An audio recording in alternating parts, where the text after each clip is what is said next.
got me for about 45 minutes, by the way, and then I have to go out into the city.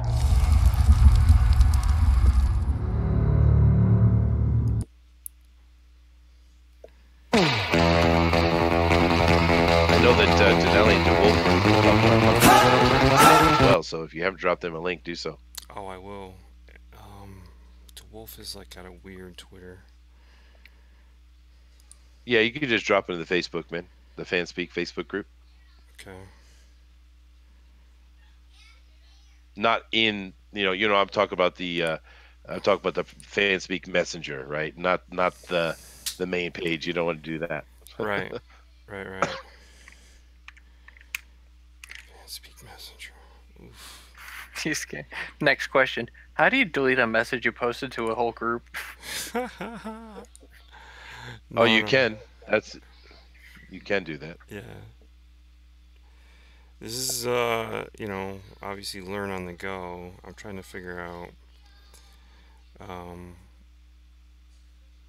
like how to get my Discord to come up on my computer. Shoot, somebody. You got to download the app. Yeah, no, Dad. I spent the past 2 months studying everything. I've learned how to use all this tech and software in the past 2 months. It's an ongoing process. You really gotta really study it. It's really unfortunate that it is that complicated. It seems like it's got that that bar of entry is like set high when it should. I'm not saying it shouldn't, but it just seems like it's prohibitive to people like me who are like, it's so many different things connected that you start getting intimidated. Yeah, but I think for the kids, it's just normal to them. It's not complicated at all. Those damn kids making me look stupider than I already am. Yeah, but you can learn it. I mean, it's not that hard. And once you do learn it, you start seeing all this stuff works in a very similar way anyway. So it's just about doing the due diligence, right?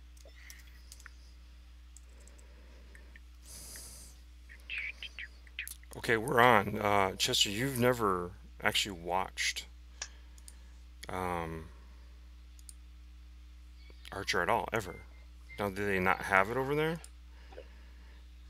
I know what Archer is. I have seen clips of it on some YouTube channels or jokes or stuff like that.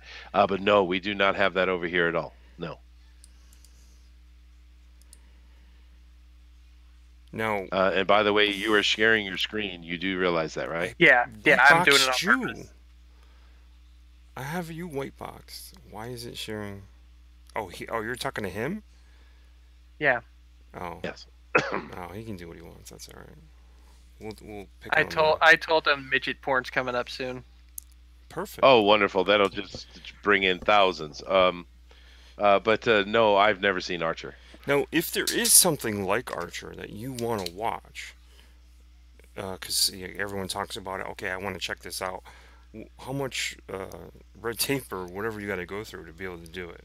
How hard is it from there? VPN. Yep, VPN.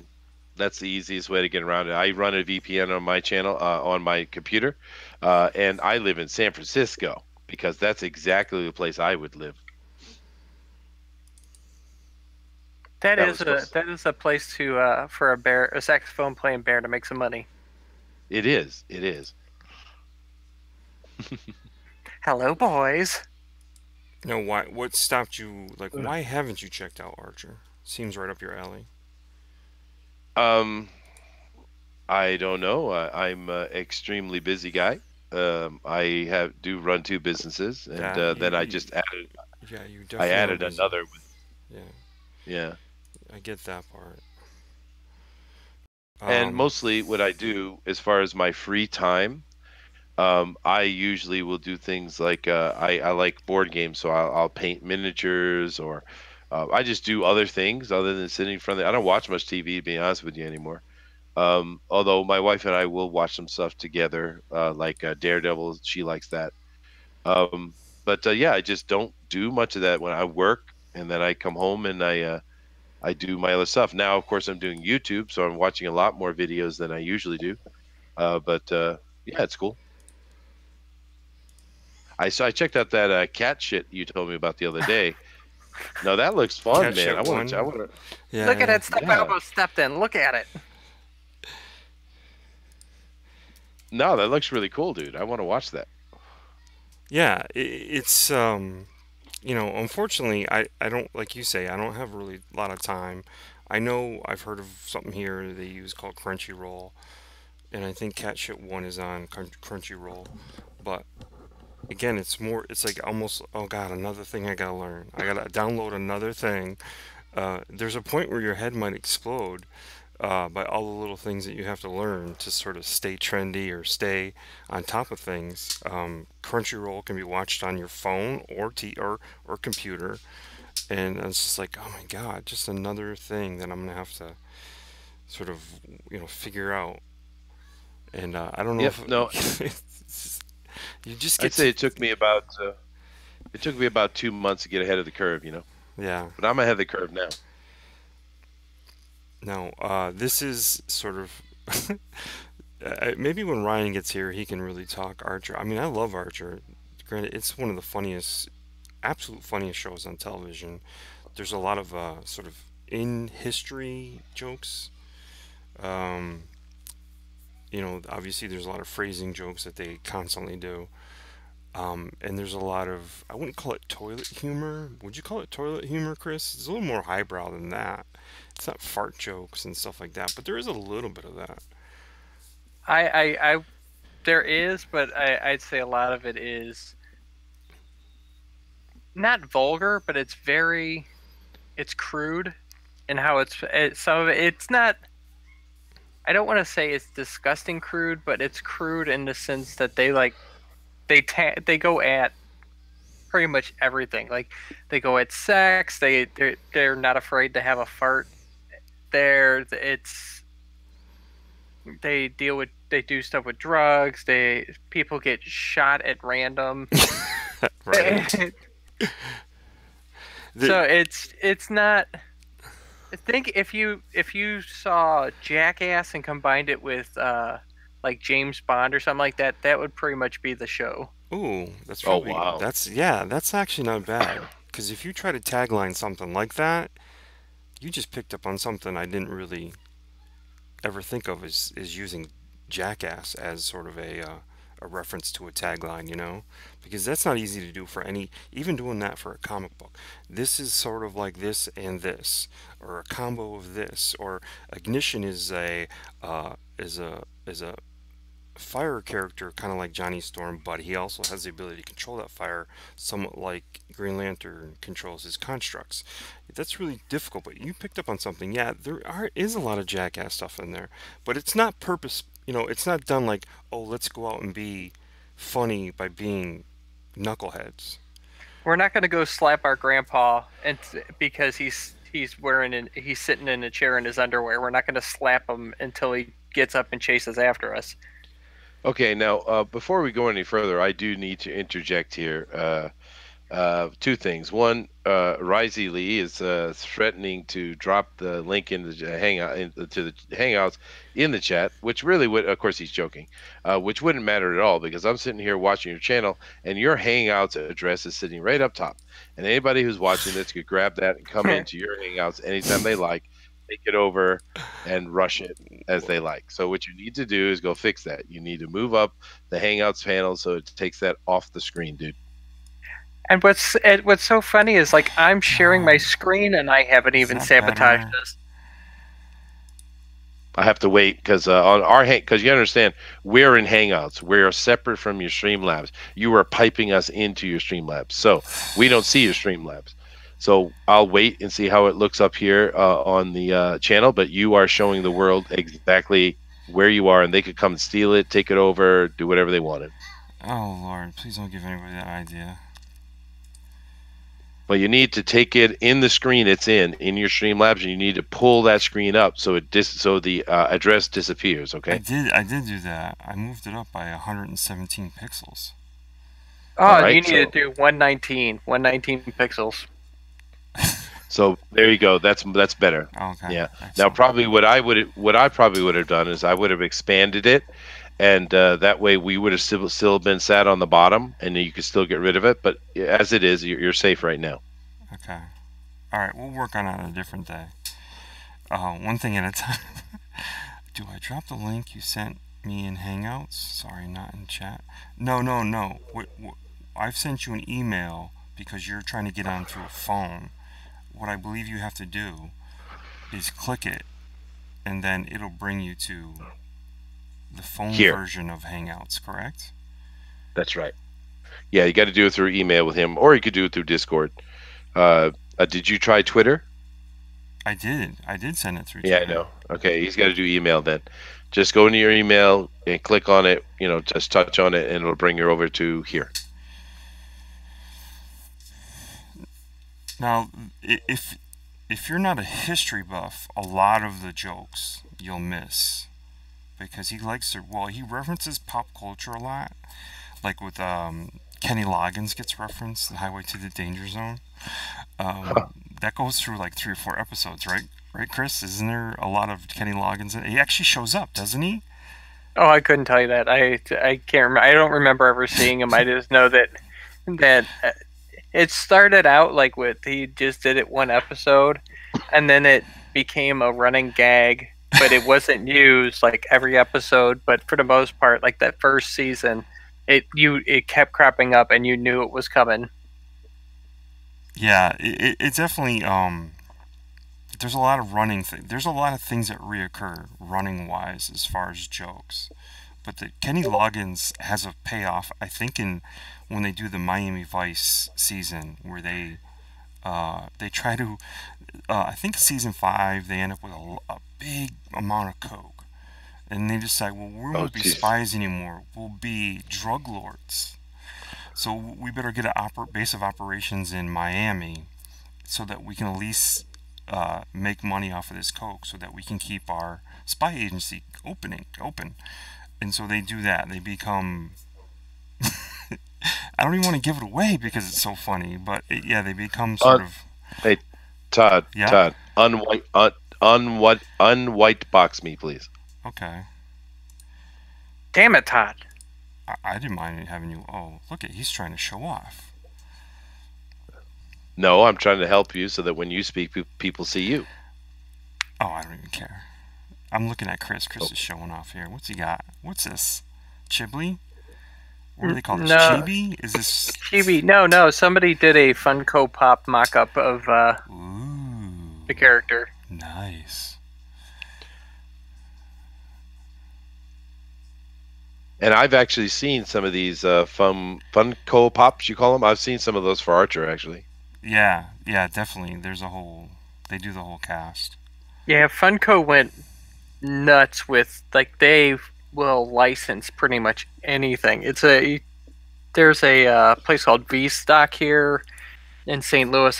They're all over the place. I don't know how far they extend out, but they have like a little section. It's just Funko Pop things, and there's like every IP that you could think of. They've got, especially if it's comic book, cartoon, anime, manga, stuff like that. It's they don't have anything with tentacles, unfortunately, but I think they even have a Cthulhu one. Yeah. Oh, yeah. I mean, it runs the whole gamut. Oh, my daughter's busted in the room. Oh, that's it? Oh, you wave at me, but don't wave at anybody else. And don't shut the door, by the way. Thanks. I gotta get That's my how daughter you get on more. ants. I think the episode where she's on is actually the most viewed episode I have. But what she wants to do is come on and open blind bags of little tchotchkes, which, there's plenty of those channels. So she just has a channel where she reviews toys. So for some reason, you could make so much money doing that. Oh, yeah. Definitely. What do you think about this toy? Oh, I don't know. Let me beat it with a hammer. Oh, I see what you mean by the Hangouts being kind of small. That's why I see so much of this like this. I got you. Anyway, you're cutting off the top of his stuff as well. Yeah. Let me adjust that a little bit.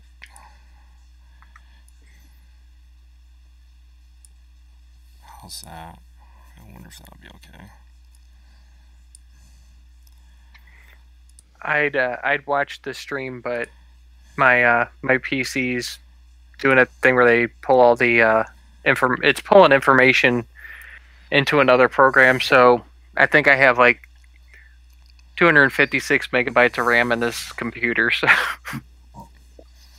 So we definitely want to talk about it enough to get Chester to give it a shot, even though he's very busy and probably one of the most busy people I know. If you are gonna do it, start at the beginning, but don't binge watch it because it's not so that it's too much. It's just it helps you just taste yourself on it. It's not a show that I could binge watch, even though I enjoy watching it.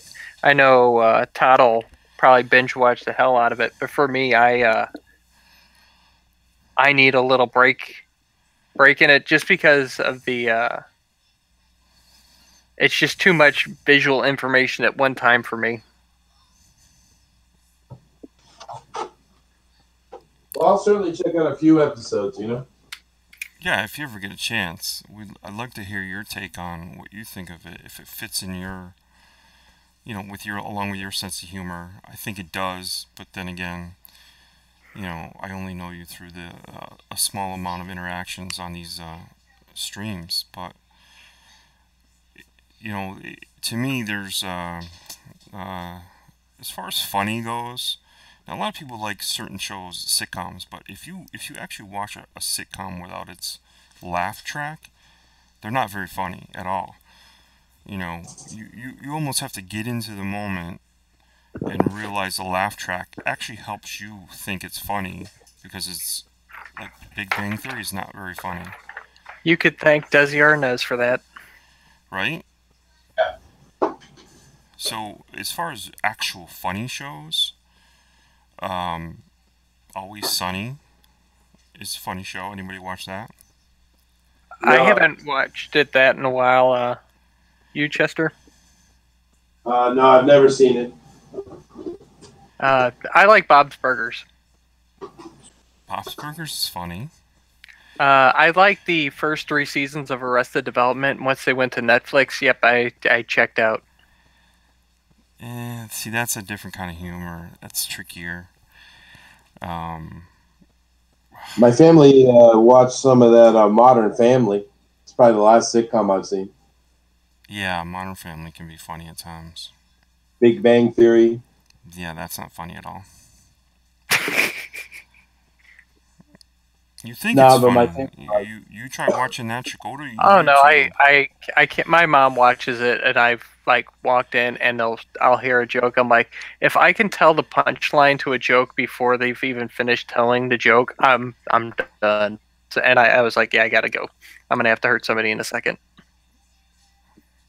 I mean, they've gotten so I would call it a synergy of how they, how that show's is acted and how it's produced, and so you get a lot of the same type of humor, and I think that's I mean, when you run a show to the ground 10 seasons or whatever with the same type of humor all the time, I think you kind of lose me. You know what I mean? Well, I think one of my favorite sitcoms were certainly like All in the Family and Sanford and Sons. Oh, for sure. I was a huge Sanford fan. Seinfeld. I do myself hugely, but oh well. No, I used to love that show. Now, I mean, I watched a lot of it in reruns and stuff like that. I wasn't, even though I'm as old as you, I don't think I was able to watch that show sort of live when it was on a nightly, at its nightly time slot. But I don't think I was really into those kind of shows until I got a little older. Mm. But Archer has a certain quality to it that, again, there's the highbrow humor of historical reference, and there's,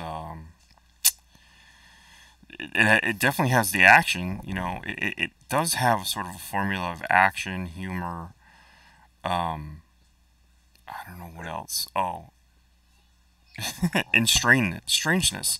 There's actually a manga character or anime character that appears via hologram. It's one of the characters has sort of a girlfriend he's created with, oh man, I forget his name now, but she appears in a lot of the episodes in a particular season as and she's just a hologram, but she's modeled after anime, the typical anime, girl in a short skirt.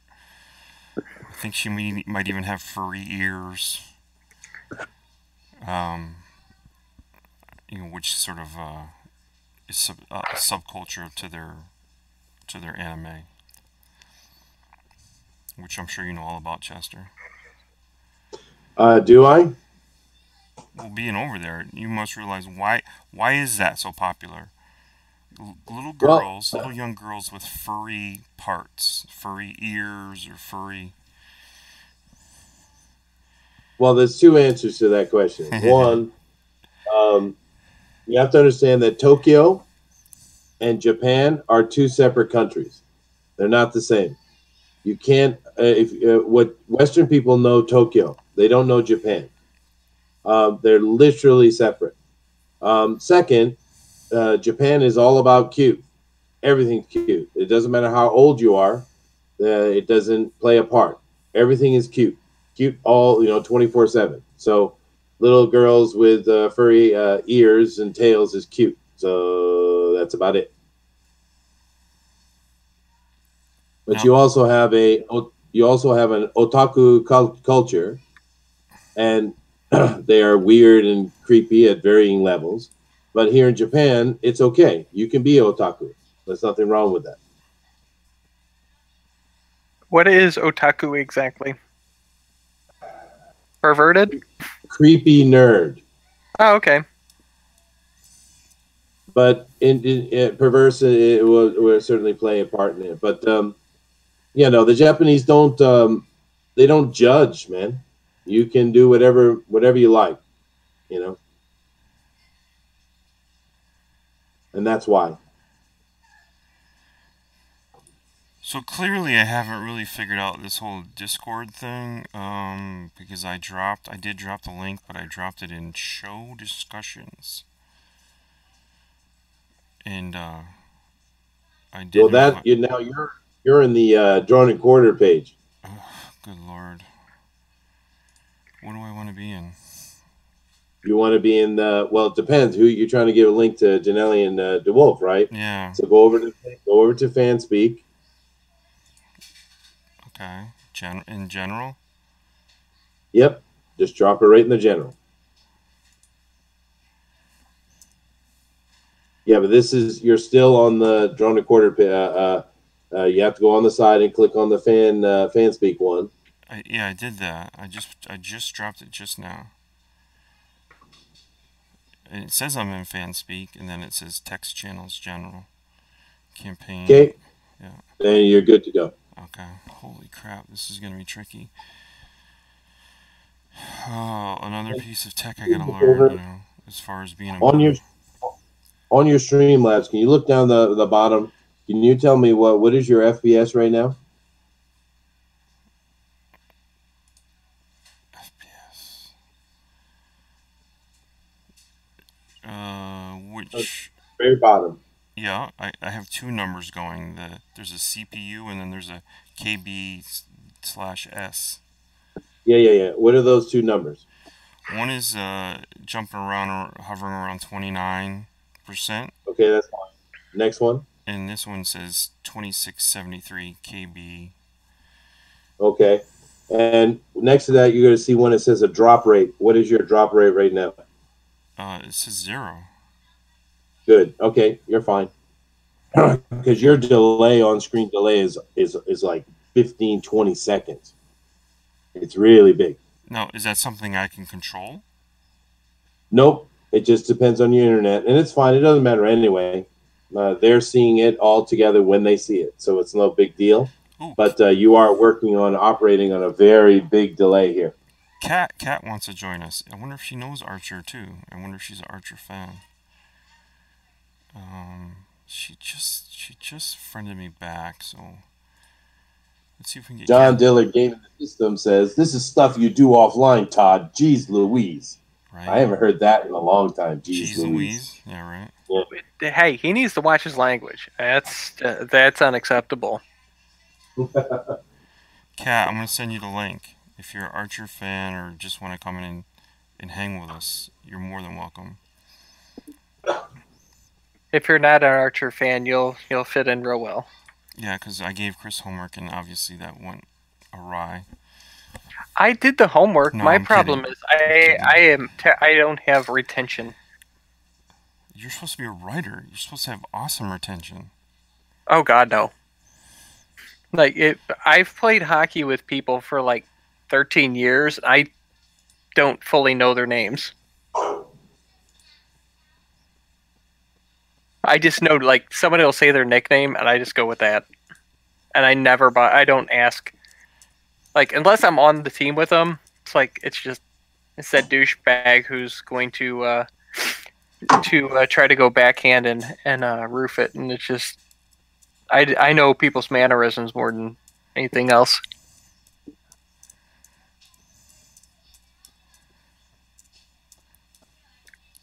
No, I'm trying to tell Ryan here that we'll try this again some other time, just me and him, just to sort of bring him up to speed on Hangouts first, you know.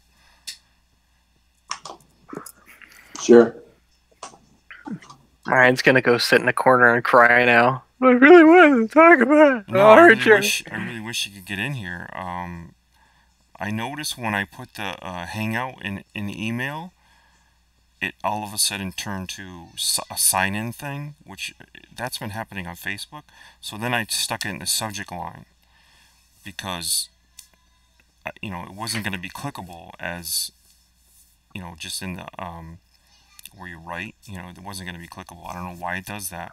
It's been doing this to me on Facebook too. When I sort of link a show to Facebook, it'll say Google sign in and give you sort of a blank avatar and no information. I'm like, what the fuck? And then sometimes it works perfectly. So I'm not really sure what the disconnect is there, and I don't think I'll ever figure it out. That's when I give up. That sounds difficult. Now you're showing a lot of work here. This is the original artist, right? Yeah. And this is now, I've been on the, you sent me a link to Pinterest where you have a lot of pencil work, but this is the actual finished work. Yeah, it's one of those things where, like in the doorway and the window there, I can't have that. I don't want to say I can't have that, but that just doesn't look right. Like as far as that, so and I know once you get a colorist in there, they can do something with that, but it's one of those things that bothers me. Like the I know he's trying to do it. He can't help it. Well, your new artist is much better. I don't know. He drinks a lot. I've noticed that. Yeah. He drinks a lot. Don't say that. He drinks alone. He does drink alone because nobody drank with him yesterday. Well, until Chester joined him. What's with the X's? That character should. There. Okay, there? she is running into a Boarding house? Yeah, but this is a different boarding house, and it's going to be empty. So it's like one of those things. Like this guy's not going to be there, and I like when I wrote the script for this, I told him do not add stuff that's not there just because you're wasting time. So if she's not there, she wouldn't be looking back at him either. So that's wrong too. Actually, no, that is right. What's going to happen is, let me see what the next picture is. That's before then. This dude is going to be sitting in the sitting room or parlor or whatever the hell it is in, that hotels have. That doll, he raided her room and he's got her doll and he's going to be sitting there and he's going to be asking her if she's checking out already. Like, cause he's a bad guy. That's a doll? The little thing, Yeah. I'm looking at it. That's not the final product. It's the doll is actually going to be just real like a generic, like burlap or something like that. It's not going to have a lot of detail because back then you have people. These people are farmers. They're not going to be doing real high end plushies like you would see at Walmart or anything. Which culture is this supposed to be from?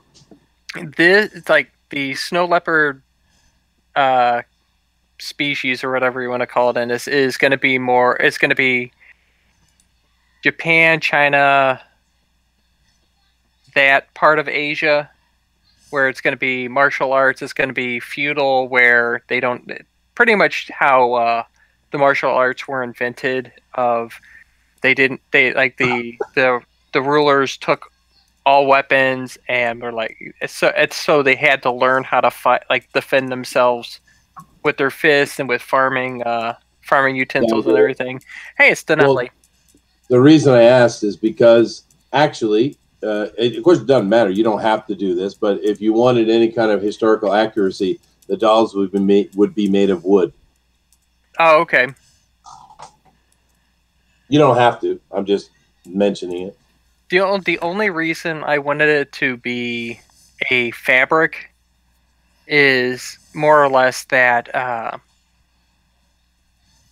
it's something that can it's not going to get damaged as easily. It's not going to be. It wouldn't be bad to have it as wood because you could have like chips start forming, but it's like I didn't want to have continuity like for the next artist and the next artist to be like, okay, did I remember to put enough dents in this thing? Yeah, that's cool, dude.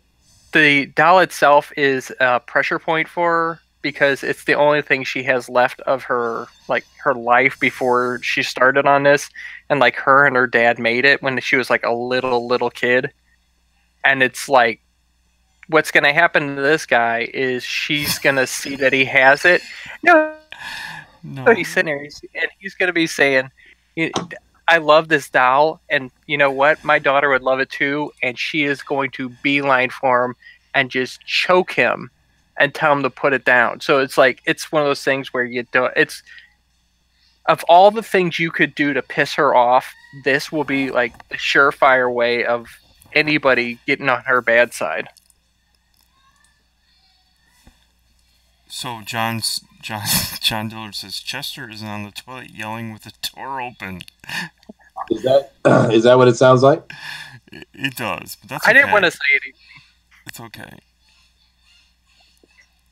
I didn't want to say anything because I was getting helpful information, and it's rude to talk about people on the crapper.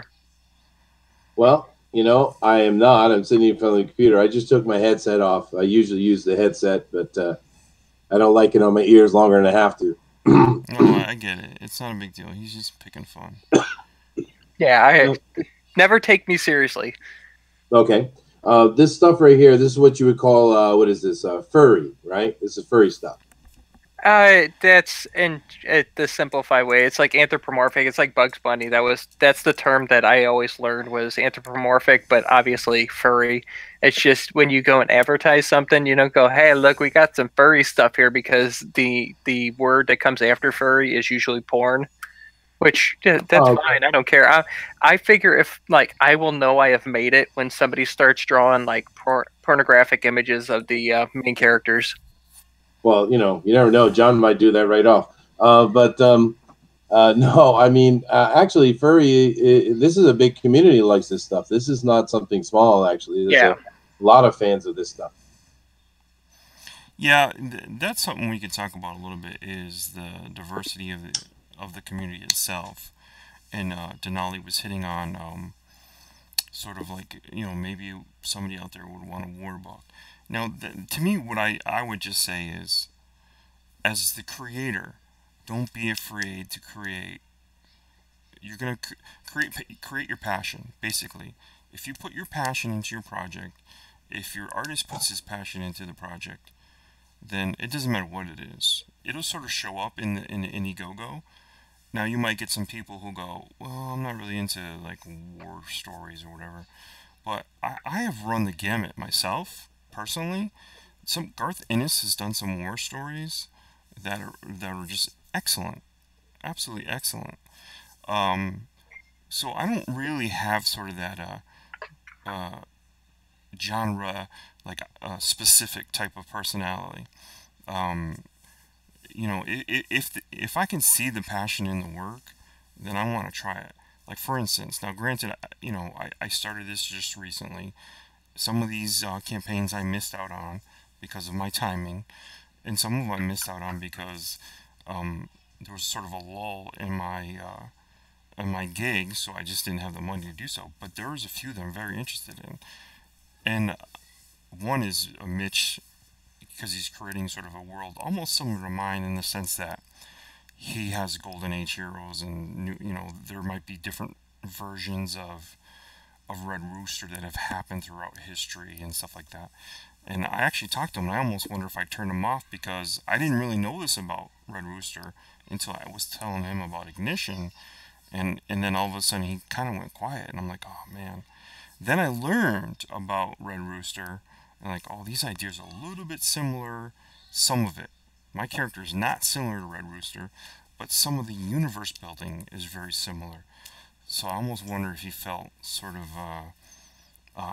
turned off by that, and that was not my intention. I learned a lot more about Red Rooster by going and watching his own videos. Now, when I first came into this as a community, the very first EVS episode I watched, Mitch was talking about, we need to kill him with kindness. We cannot, we can't go about this way. We can't go about it, answering for anybody's misdeeds. We need to really sort of use grace and kill him with kindness. And then he might have been on a few more episodes after that, and then sort of hasn't been on in a while. Unless it's been some kind of special episode or something. So I quickly sent a DM to different people saying, I agree with Mitch. This is really, as far as this community goes, as far as this community answering to the other side of things, without putting any labels on it, is you need to kill them with kindness. We can't answer for that one day that somebody called somebody a really bad name. He's apologized himself. We can't answer for the stigma that some people have put on a milkshake photo, because that's not really, you're throwing all this connotation onto something that really didn't even happen. So, again, my message to the creators in the community, all of which I'm willing to help, is create your passion, whatever it means. Don't feel like, it looks like superheroes are kind of running the gamut in Comicsgate. That's not true. John Malin's characters sort of appear like superheroes, but they're monsters. So basically, whatever it is you think you can put your passion into, go with that. That'll shine. That'll put you ahead of the curve. You agree, Chester? Of course I agree. We've been saying that for a couple of months now, huh, Denelli? Right. Yeah, we have been. It's do your passions, tell a good story. Everybody will resonate with a good story. And if it's not a good story, then they'll walk away from the project. And that's usually the case. This is a consumer-led movement. We'll let the consumer decide whether, it's good or not. And if, people dig it, you'll know fairly quickly, one way or the other, whether, they buy it, whether they critique it, or whether, they continue purchasing it. And those are kind of the three huddles that every budding creators or veteran creators know, that you basically make the project, you sell the project, and then you wait for the results, which is it good enough to keep the interest of the consumer? Because everybody will buy that initial issue after overcoming that hesitation, that impulse buy or whatever, thing. And then when they wait for the second issue, they'll think back and say, that was a pretty good story. I didn't I enjoyed it, and I would like to see what's next. And if you don't have it for the second issue, you know, you're going to lose a lot of people at that time. And as far as what I'm bringing, I'm obviously concerned. I know I can bring the good art, right? That's the, you know, let's just say that's the part of it that's probably presenting the most to the people is, wow, Todd's art looks sort of clean. It has a polish to it. This is definitely a book I want to look into. But the concern is, this is a long haul book. This is sort of, I'm willing to do this for the next 30 years kind of book, if everything goes well. So that, to me, that's sort of why I even bothered to step into this arena, is create content. I'm trying to make you a fan of not just my work, a fan of me. Basically, that's kind of why I went on camera a few times, is I want to make you a fan of me, because if I can get you to be that kind of fan, that, you know, and I'll show you that I'm willing to interact with you, because I really am. I'm not somebody who's against this at all. Then I can try my best to, as long as my story's good, that I could hook you and keep you along for the ride. And then I'm willing along the way, because remember, there's when it comes to the publisher side of my book, there's a backup feature. And I'm going to actually show you a few characters. Me and the writer talked about this today. I'm going to show you some characters within the feature, and I'm going to show you some characters at a different timeline in the backup. And then I'm going to create, through that, I'm going to create a sort of a straw poll of, you've seen these people, who would you like to see, like whose origin would you like to see right now in the backup? And that's sort of what I'm planning, is sort of that kind of interaction, sort of a step beyond. But I'm fearful, because a lot of people are doing these Indiegogos, and it's a sort of a one-off. Not that we won't see Cyberfrog again, but it's more of a big chunk, and you get it, and it's a beginning, middle, and end. And my book isn't that. It's not a beginning, middle, and end. It sort of plays out. My character is sort of starts out almost street level superhero, and he ends up cosmic superhero. And if I can keep you hooked to that, that'll be key. And I'm really kind of concerned about this. Yeah, well, what you need to do, and we've been saying this, like I said, for a couple months, is you need to build up your community. Now, of course, we here are trying to share with our community with a whole bunch of creators, and that's a good thing. But really, you need to build your community up to a size that can support you day one, and be able to fund what you need to get funded, and then going around with your marketing, a good Indiegogo page, and going on other sites and promoting, you'll be able to go beyond that. But that's the key. You have to build up the community. That's first things first. Yeah, and I'm really willing to let us sort of stream building the Indiegogo page once I get there. I still haven't decided. Go ahead. It was a good idea. Yeah, I still haven't decided if I was going to push my thing behind not Keepers of the Gate, Beyond the Gate. I still haven't decided that yet. Yes. But because so much of my work has already been, I've talked about this so much, and then I kept moving the date based on some advice by Mike Miller on when to move it. But I don't want to, you know what I mean? It seems like everyone's going to wait until February. And I kind of want to get in there and be in the last week of January, just to sort of not be run over. I don't mean run over by the sort of donating to the campaign, but I don't want to be run over by everyone trying to get on the same shows. You don't want to do that. January is the worst month in the year to drop a crowdfund. Christmas and yep, you don't want to do it, dude. I'm thinking the last week of January. Still no. Yeah, you shouldn't do that. You should wait. I'd say even push it out to like March or April. Oh lordy. Yeah, because now doing the thing with the Tales from Beyond the Gate, what all of us are doing with that is it's an anthology, and it's showing everyone's work, writers and artists and letters, etc.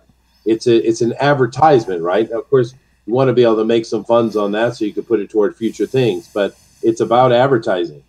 And then after that, you're going to see all you and all the other guys are going to be dropping your stuff.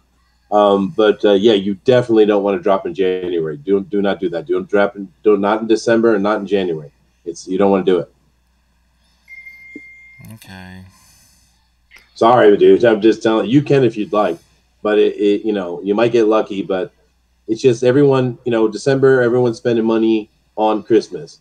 After that, people spend all their money, and things start ratcheting up around April, May is when you really see crowdfunding start kicking again. Right? Oh, Lord. Yeah. Sad Todd is sad. Yeah, you should be using all those months to continue to build up your community and hype up your project during those slow months. So they're constant awareness. So when you actually launch your project and you launch your Indiegogo, they know it's there. Kind of like if we wanted to go with Mitch that you've been talked about earlier, before he launched Red Rooster, he talked about it. Constantly what was the world about, generally kind of gave us a kind of inkling, which was like think of Norman Roswell meet the Golden Age hero, meet Cthulhu lore kind of deal. Well, and then he talks about there's obviously Ryan brings up a good point here. I'll be building my following. The longer I wait, I'll have more of a following, and that's hopefully the whole idea. Yeah. But there's such a flux in this community right now that I hope this whole thing doesn't change. That's why I really haven't used certain words just in this stream right now, because it's really not about the word. It's really about the void. There's a certain void, right? And the fans are asking for content, but they're asking for certain things not to be in that content. Now I certainly do that. Now I don't know how you could say, well, we want an apolitical book and this is what we're going to do, but have your show every time your show is on talk politics or the president or whatever. To me, it's almost like you're giving a mixed message. You're willing to go on and talk about your book and what you're bringing, and you're saying to the community of fans that we're going to have apolitical books, but yet your whole show, or say 20% of your show is politics. Who's doing that? Oh my God, who do you think does that? I don't even want to name any names, but it's just like constant. Yeah. Trump talk. It's like it's nonstop, and it's almost like, to me, that's the mixed message. Like, wait a minute, apolitical books. How about an apolitical show? Right? So that's what I'm. I'm not really sure if the apolitical book is exactly what the point is. I think the point is you can make a comic that has a political message or some political undertone. The problem is saying your politics are bad, you're an idiot, you're a horrible, evil person because you don't agree exactly with what I do, and therefore we're going to show you what politics you need. This is what's right. That is what people hate. It's not about the politics in general. It's about being told you are wrong, you're a Nazi, or whatever other horrible word. Pretty much, they overplay their hand. It's an indoctrination instead of being putting it in context and putting subtly and saying, hey, these is what the characters are reacting to, not inserting yourself as a writer into it and using those characters as a mouthpiece for your agenda. Exactly. That's what. It's like Watchmen. You don't think that that book is political? I mean, of course, it is extremely political. Absolutely, and there are many books. A lot of James Hudnall's books have had political undertones. So okay, sure, I get what you're saying. You're not slamming your viewpoint down anybody's throat. No, you're just telling a story. Right. It's like having a character who's a lesbian, but not making the character, like not focusing on the fact that they're a lesbian as the main focus of the book. It's like they're a lesbian, but that is like so far removed from what's happening in the story that you don't have to go, oh well, I'm a lesbian and this lesbian's about to kick your ass. This isn't Commando and you're not a Green Beret. Right. It's just like another trait. It's a flavor that the writer can use for drama or something like that. But it's not going to overwhelm the story. It's, it's like the Green Lantern, Neil Adams made John Stewart a black character because he wanted to show that the Green Lantern ring chooses people that are worthy, regardless of skin, color, race, whatever. As long as you're worthy, the ring will choose you as the next Green Lantern, and that was the focus. That had a real story behind it. It wasn't, oh, we're just going to do John Stewart as Green Lantern because he's a black man and black man empowerment kind of deal. No. It's, we want to show the Green Lantern goes for everything kind of deal. So see how the subtle context is. One is following what the lore is being presented and being true to the lore. The other one is ramming it into your face for no reason kind of deal. And that's yeah. I don't know. What is it?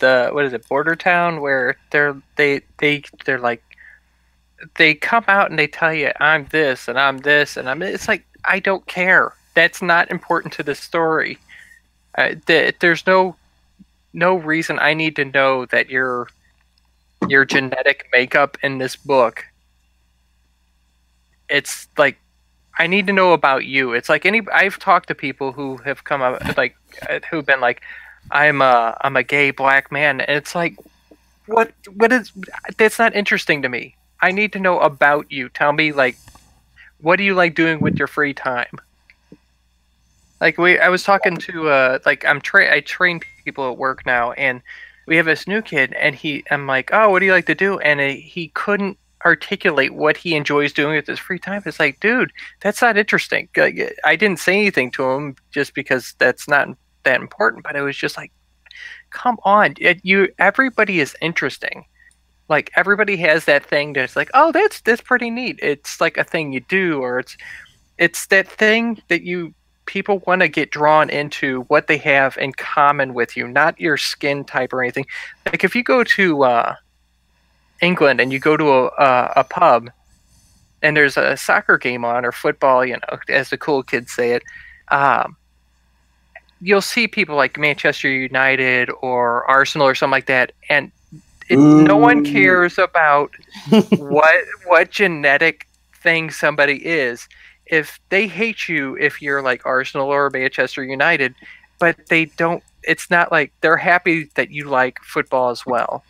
That's what these people are missing out when they're telling these stories, or they're just cramming down what this person is instead of who the person is. Right. Yeah, I don't have any. I've never really had many ideas or any ideas that have sort of politics intertwined with them. Just not. It's really never really been my strength, really. Obviously, Ignition is superhero adventure fare. You know what I mean? It's not. There is a secret group that is controlling things in the town, but they're doing it because they're trying to create. Well, I don't want to give away too much. Yeah. But so they're almost trying to create. There is some politics in that sense that they are trying to control certain things, but it's not. No, that's not politics. That's story. Right. Yeah. Right. There's not a slant of left, right, or anything like that ever in anything I do. Well, Todd, I'm at the end of my time here, dude. I have to go to work. I appreciate you joining us. Definitely. Oh no. Thanks for joining, man. Yeah. An interesting conversation. So hopefully we'll be able to pick it up later. Yeah. But later, everybody. Later, chat. Later. Later. Absolutely, brother. Check out Archer when you can. I will. All right, guys. Bye. Goodbye. Bye. Yeah, I don't foresee there ever being again, Ignition starts out as we catch him in year 2, right? And Hero Wing has sort of gone away. And I'll tell that. Me and Leon will tell that story of what happened. Why was there a period of time where there were no superheroes? And what the catalyst of Ignition being a low-level hero at first, and then all the things that happen to him that will make Ignition become even more powerful. Uh, the stakes will get higher, and eventually he becomes a cosmic character. But he doesn't start out that way. But he sort of goes through these tribulations that will have their own effect on his universe when he powers up. So I have some really good villains that are in this, and I have other heroes, and there's even a public domain character called Yellow Jacket, which if you've seen my artwork, you've seen my version of Yellow Jacket before, and it's nothing like anything you've ever seen before at all. In my universe, he's a scientist, and he's trying to find out the answers for Ignition. Now, Ignition, to you, it'll look like what he's doing is similar to Johnny Storm. You'll see fire, but that's not really what's happening. It's a little bit more mystical than that. He's actually burning the atoms and sort of burning things on that atomic level, but the visual you see is fire. So you're going to get, there's some hints early on in the book that really show you that this character is not a typical Johnny Storm at all. And he's really not. I mean, I've been saying that from day one. So the whole fire thing, I've shown you a bunch of different looks. I've shown you him on fire. I've shown you his skull sort of glowing through his skin so that you see this hot glowing skull. I haven't really perfected that yet, but hopefully I will by the time I start to color that. By the time I start to get into like issue 6, 7, and 8, hopefully I'll have that effect sort of fully fledged out.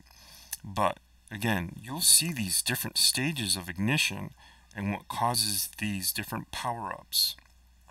Because to me that's interesting. That you don't have a character who sits as he is for 30 years.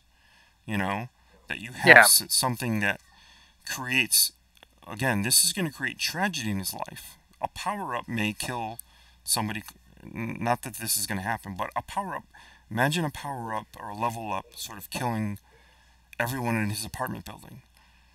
You know what I mean? So that if I've attached you to those people in that building, because there's some very important people who live just by chance in the same building, then I got you hooked emotionally when these deaths happen. Yeah. You can't, and if you have a death that doesn't touch people emotionally, that they're not sort of triggered by it a little bit in their emotions, then you've just wasted that character's death. So there's going to be a lot of this. And that's why I think this will be interesting to people. This is the strangest Archer show talk I've ever heard. Because I mean, we couldn't get a good expert in here who could carry the whole show. But I always want to talk a little bit about Ignition. But this is the whole idea of it, to create something for you that you grow with, okay? Or the character grows and you follow along, because even though it's a long haul book, if I give you 30 years of Spider-Man at age, well, say even break it down into 10 years of Spider-Man in high school, 10 years of Spider-Man in college, 10 years of Spider-Man as an adult with a family, that's boring. It's boring to me. Yeah. It's going to be boring to you because I don't have that history. I won't be able to create that many, hopefully I will, but I mean, I won't be able to carry you that way. of I'm not creating a universe full of Avengers and people to interact with. That's why Parker is sort of more intriguing, because now he's an Avenger, or now he's hanging out with Wolverine, or now he has a particular issue that features Doctor Strange. I won't be able to do that. I want to create a tighter universe, but I won't have. Again, things sort of slowly grow, but I won't have anybody else on other books to help me along the way. My universe will be just in the feature and the backup. So you get 22-page feature and you get a 10-page backup. You get 32 pages. So if I can hook you in the Indiegogos, right? It's because I think I'll end up doing 2 Indiegogos before issue 1 is published by the publisher. If I can hook you there, then I can get you to follow wherever this book is published, however we can get it distributed to you. And then doesn't mean I'll be done with Indiegogo. I'll do special things with Indiegogo. I'll do merch things with Indiegogo. But the content won't always be trying to give you, two issues, the 22-page features just in Indiegogo, because that's not going to really work for long. So yeah, my whole goal is to hook you on my story, hook you, with my art, and then keep you. And I'm going to work really, really hard and hustle to keep you.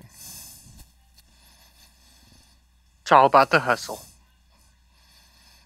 Unfortunately, it's obviously this whole thing is taking up time that I could be drawing. I could knock this book out a lot faster. But I'm listening to what a lot of people are telling me as far as creating content and bringing people, into your universe through different means and different ways, and these things do take time. It even requires me to learn, and not it requires me to sort of figure out certain things about the technologies I'm using that is sort of new to me. Even when I first bought my pen display, right, and I first started using Clip Studio, that was something I had to learn. It helped me make a big jump in my art because my eyesight had changed, and it helped with that. I wasn't able to ink like I used to be able to ink, so going digital really helped. My eyesight's back to normal, but I really do like to use the digital tools I have. I think I'm a much better artist that way. So yeah, bear with me. I have some boomer moments, obviously, with this technology and getting these things off the ground, but I will hustle, and you can always approach me in any way. William Reed says I got the plan down. I hope I do, because I want you to stay until the character becomes a cosmic character and this story gets really bigger. And I don't want to give too much away, because I've set up some shows with the writer. He's about a week and a half out from getting somebody over to hook him up to Wi-Fi. He just recently moved, and you guys are gonna have one. He's UK. So he has that accent, which people like, and he has a funny sense of humor. And the way he talks about American comics is totally hysterical. So this is something, we'll get to that point really quick, and then it'll be a show that me, Chris, and Leon do, and then we'll have other people come in here. But if anyone out there that's viewing this that wants to come on. And we're going to set up a different show where we'll talk process and take a look at your work. We don't have to do it live. We don't even have to have it ever be. Me and you can just talk through Hangouts, and I can help you out if you feel I can help you out with anything. Any knowledge I have, I'd be willing to. But yeah, that's kind of it. I'm sorry we didn't have a lot more Archer talk, but I appreciate everyone that came in here. You guys have anything to add to what I just said? Ha! Voicemail. You know what to do. Ah! He got you. There's also like a 45-second delay in this in this stream. Holy hell! Is there? Yeah, I had the picture up and I clicked the other picture and I started counting. It's like 45 seconds. Wow. What is it usually at, Denali? About, 5. yeah, about that. 5? Right. Wow. Wonder why mine has such a big delay. So we could actually swear, 4, and 5, I can actually cause it to beep, right? Isn't there a button for that? 15, 16, You 17. have to count with it, right? And then press the beep button. Beep. Let me see. I think one of my favorites is like, Lana, listen.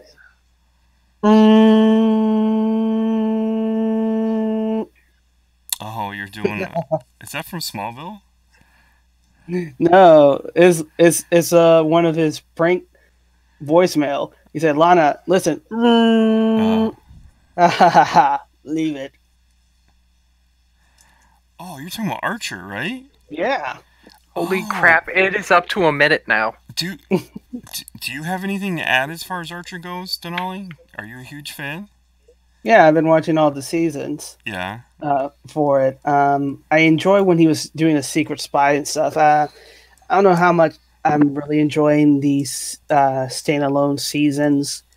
I mean, he does grow, but it seems like they kind of drop the growth to do these like standalone seasons that I'm not really well because he did get like a daughter and he was kind of growing up and changing, and then the standalone season that's happening, is kind of resetting him back to the first season Archer. And I'm like, really? You can't let the guy grow? You gotta keep him as a man child? He's like, yeah, man child. Oh, I haven't idea. seen any promos for the upcoming season at all. Yeah, I think the creator's leaving after this season. Reed, yeah. Oh, Adam really? Reeves will be leaving, yeah, after his 10th season, and it'll be called Archer 1999. Oh, It's gonna be kidding. all, yeah. So, Archer is the best voicemails. John Dillon. well, He's just gaming our system. He's always gaming something. Now, what is your favorite episode, Denali? I have a lot of favorite episodes, but I think it was season 3, which was, let me see which one was it. Season 3, the tropical island one, where they're stuck with Cecil and they're trying to get back from the tropical island, and he keeps messing it up and getting them more and more in danger. He's like, I got things under control. No, you don't. Oh, so Cecil's what? David Cross, right? Yeah. Yeah, okay, I know what you're talking about. And then he shoots that man's boyfriend, and that was sad. Yeah. Noah and Rip Riley, Patrick Walton. I can't believe you! You're killing us! No, I talked a little bit about my favorite episodes. Let's see if you remember them, right? Okay. The Ski Chalet episode with the double agents. That was a good one, wasn't it? Yeah. And the other one was the Vision Quest episode where they're all stuck in the elevator. Did you like that one? Oh, yeah. It's like, did you pee in the elevator? Like, Right. yes, there's only one. And then they call the phone, and it's like, hello? Everybody's all right? We'll come and get you. He's like, oh, thank God. It's just a prank call from me, Archer. And they're like, Archer, what the heck did you do? What? Yeah, that's funny. But no, it's kind of hilarious phrasing, and then the doctor What's having his the name? What's the doctor's name? doctor's name. Yeah. Let me Heck think. is Let his me think. name. Somebody's gonna get it before us in the chat. Dr. Krager. Krieger. Yes, right. Yeah. Like he had an anime girlfriend for a while, a little Yeah. sort of what do they call it? I mean, she was a She was a waifu. Waifu, yeah. yeah, waifu. Yeah, right. That's it. That was hilarious. Mitsuko Miyazumi. Ooh, he's looking it up. See, he's got his juices. You gotta look him up. Oh, I'm gonna forget this as soon as I close the browser window. I'm keeping it up until that point, though. Sherry, Tunt. That's hilarious.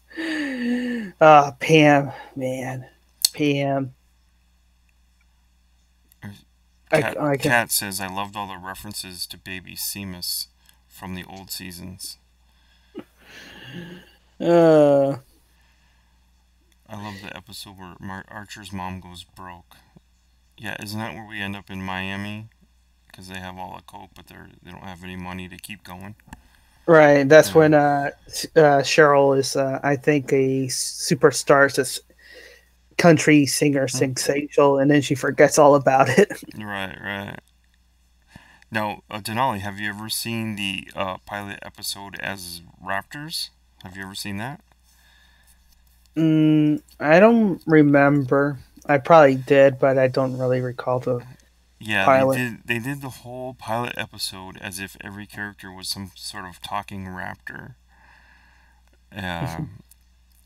It definitely did. I mean, obviously, I don't know if it was sort of a joke or something, but it's definitely weird, you know? Obviously, it's definitely weird. I like the one where he was playing Bob from Bob's Burger. We had amnesia, right? That's it. Yeah. That was fun. But he had himself dressed as Bob, and he's like, I'm trying to cook a burger here, and people are shooting at me. What do you not understand? Just go upstairs. How much trouble would we get in if we started watching Archer on screen? Say goodbye to your channel. Really? Oh, I'm sure they'd jump on you. They would just copyright the stream. I think you can play the video without the audio, and you can just show a couple clips if you wanted to.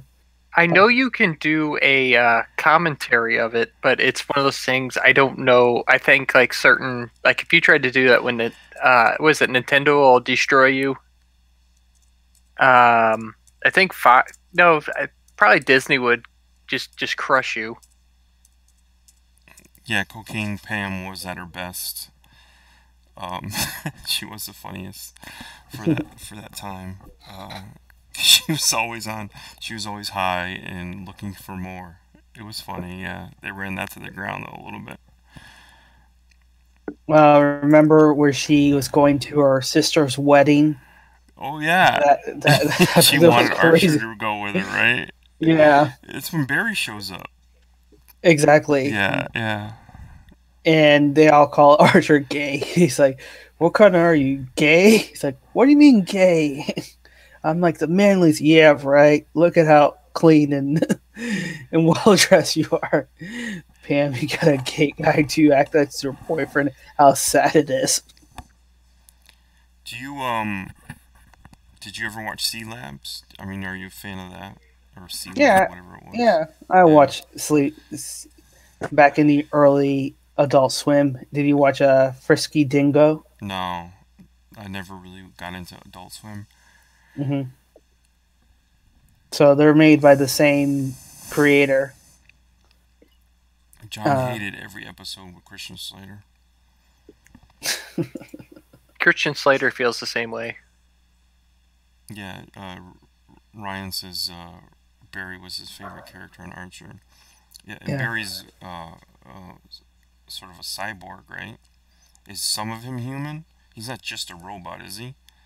He used to be human, but then he crossed paths with Archer and then left him into a bloody mess where they had to basically replace his whole body with a cyborg body. Yeah. I think only his brain's left as human, and then he gets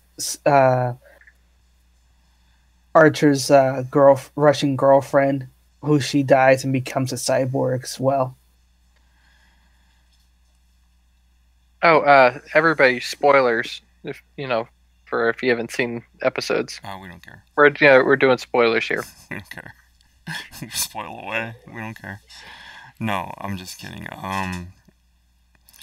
Yeah, Kat mentioned wanting to know a little bit more about Tales from Beyond the Gate. Now, Tales Beyond the Gate is put together by John Dillard Gaming the System, and we've got I don't know how many creators, but there's me, Tank, John, Rick, Manny, and there may be one other doing art for different stories. My story is a story that I've drawn before, and it just never got published. So I'm going to tweak it and play with it, and I'm going to actually let Chester rewrite the dialogue, see if we can come up with something even funnier than what it was. So I don't, some of the creators are writing their own story. Obviously, Manny's writing his own story, I think. Chris, are you doing anything for that? I wasn't invited. No. You came in a little bit after that, I guess. I don't know. I'm not too worried about it. As long as my crap gets done, I'm okay.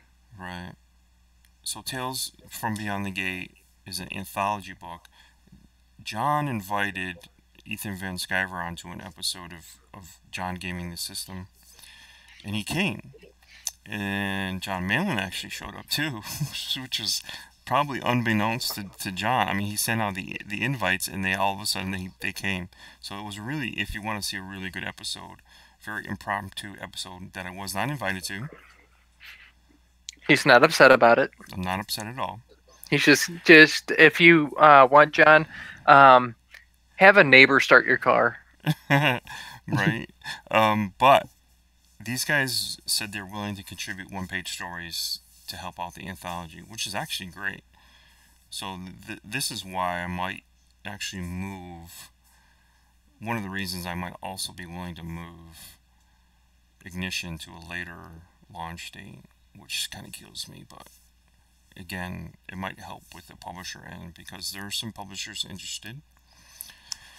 I think they're a little afraid of the whole Comicsgate thing, but I think that's actually sort of kind of going, I wouldn't say dying down or going away, but I think they get the idea of that I'm not here to create trouble. I'm not here to align myself to any individual. I'm only here to align myself to the idea of what you're looking for and sort of fill that void. I'm not trying to call anybody out or anything like that. That's not my game. I'm not going to answer for anybody either.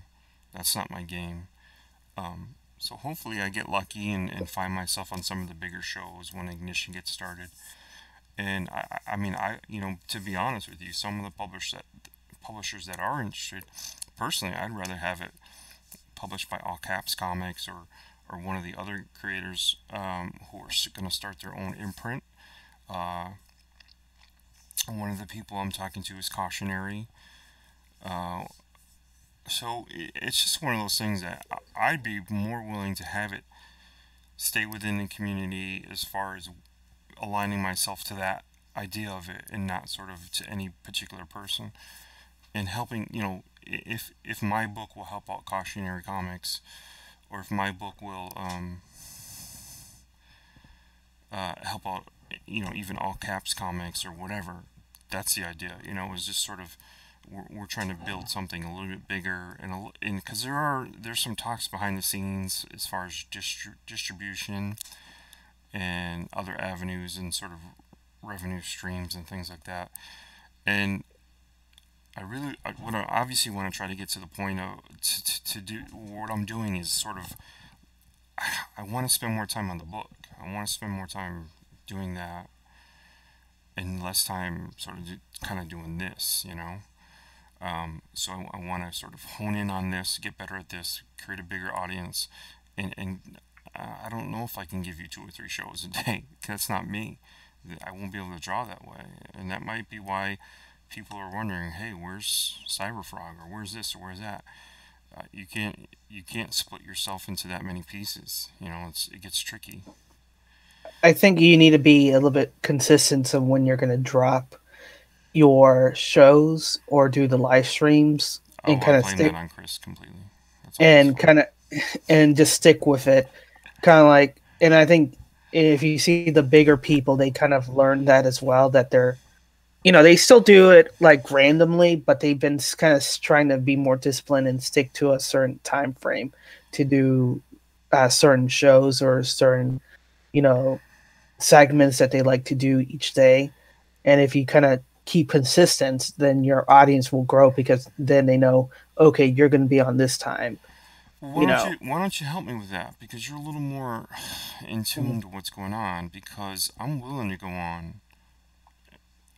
What I don't want to do is step on my friends, right? right? I don't want to step on Step John. on me, Big Daddy. I don't want to step on Manny. I even don't want to step on Rick. How many freaking hours does Rick take up of YouTube? But I do want to be cognizant of when they're on and not step on them. Now, I did try to announce my show of what time I was going to start, and somebody spiked a drink of mine, and I fell asleep. And it was probably Chris, because he didn't really want to do this show today, so he probably spiked a drink, and that's how this happened. But I did not. It was a gas leak. Get it straight. oh, okay, gas leak. Right. I knew it was something. So, Kat asked, when are you guys supposed to finish the comic for the anthology? And congratulations, Kat, on a successful Indiegogo campaign that she's the project manager for as well. What? Is this? Yeah. This is the same cat that drew Wonder Woman. No, what do you mean she's Cat- a project manager of Indiegogo? Yeah, Kat Roca Why didn't she for come in here? What's wrong with you, cat? yeah. Let me see. Let me Cat's staying under the radar. stay on the radar because it's, Which one is she project manager of? she's the one doing Case File Arkham: The Adventures of Hank Flynn, PI, and the artist is Jay Finley. Let me see. Where are Can we you? show it? Are you showing Yeah. it? Let's show it. Yeah, I Just can show I'll it. white box you. Hold on, let me get to.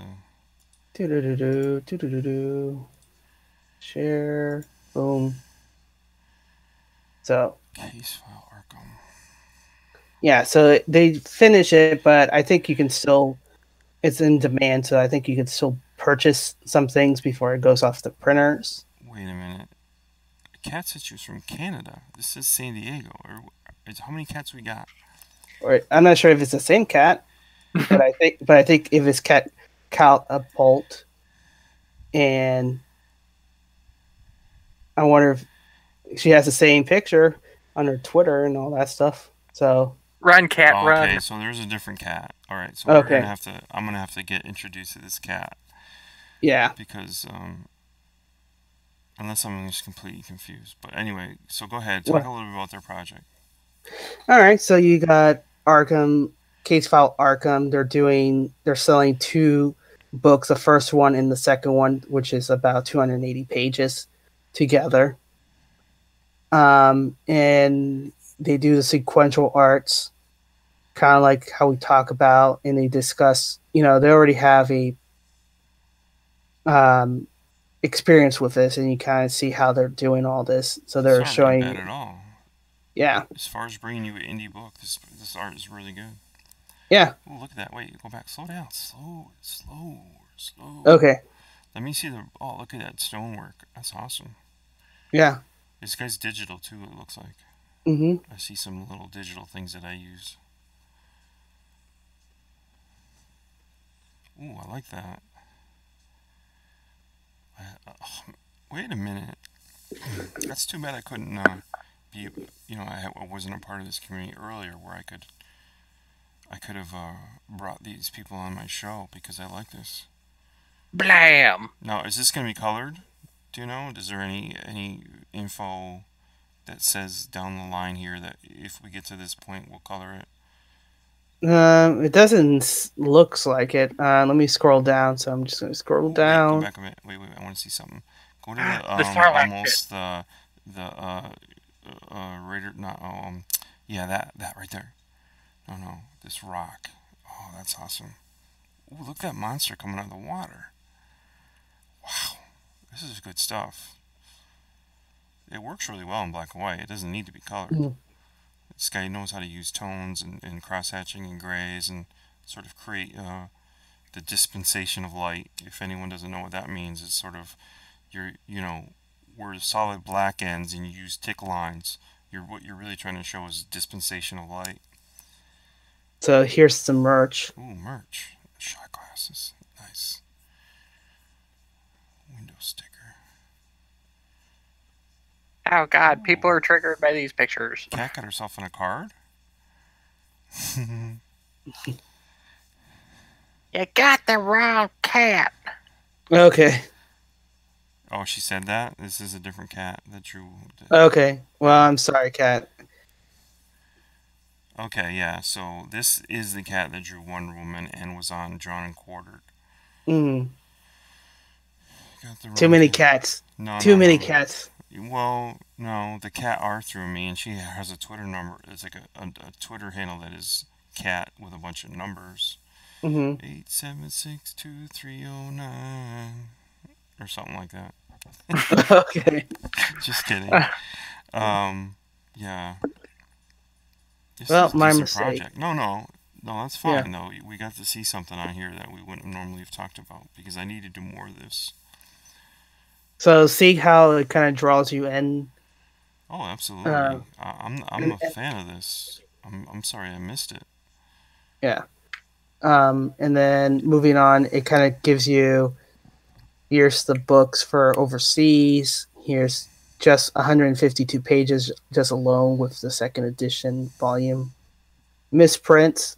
So if you wanted a misprint, you could buy it. The complete PDF for $14 for digitally. And then they're still selling. What they've done is they just give you the book because it's in demand. But before you could buy, they had all the swagger as higher tiers. Right. And then once it's in demand, they took all the higher tier perks, and just left with the books. I got you. So you can still buy the physical book and the digital book once it goes in demand. Right. And what's great about the video, even though we say nobody watched the video, if you have a video that has a thumbnail that looks like this and shows kind of like it's flash rate, then it actually makes you want to kind of look at the video. I agree. I agree that you show the artwork. Yeah. I have a question for you about Indicron. Mm-hmm. Now, the Indicron, what does it do? Separate all comics from Indiegogo and sort of put them all aside on its own little thing? Or does it just Comicsgate comics? No. So what Indicron is basically the creators submit, go talk to Pixel Trader and say, hey, I'm a affiliate to Comicsgate, or I believe in the idea of Comicsgate. What do you want me to put me in the tracker? And he does after, Pixel gives him an informed decision. Look, there's negative connotations and, you might be limiting yourself, but if you're willing to do this, I'll go ahead and put you on the tracker. And he gives him the whole spiel, like a page long, thing saying, hey, this is what you might face. Are you sure? Kind of deal. And once he does, he collects the information from Indiegogo and puts it in there in tracking purposes, in coding. So he just recently updated. Here's one is from overseas. We had the creator on our show, one of our earliest show, and his profile was Louis Gomes' portfolio was actually reviewed by EVS, one of his early shows when EVS was still reviewing portfolios and gave him some tips. Right. And Louis is actually drawing, inking, and coloring all of this as well. Right.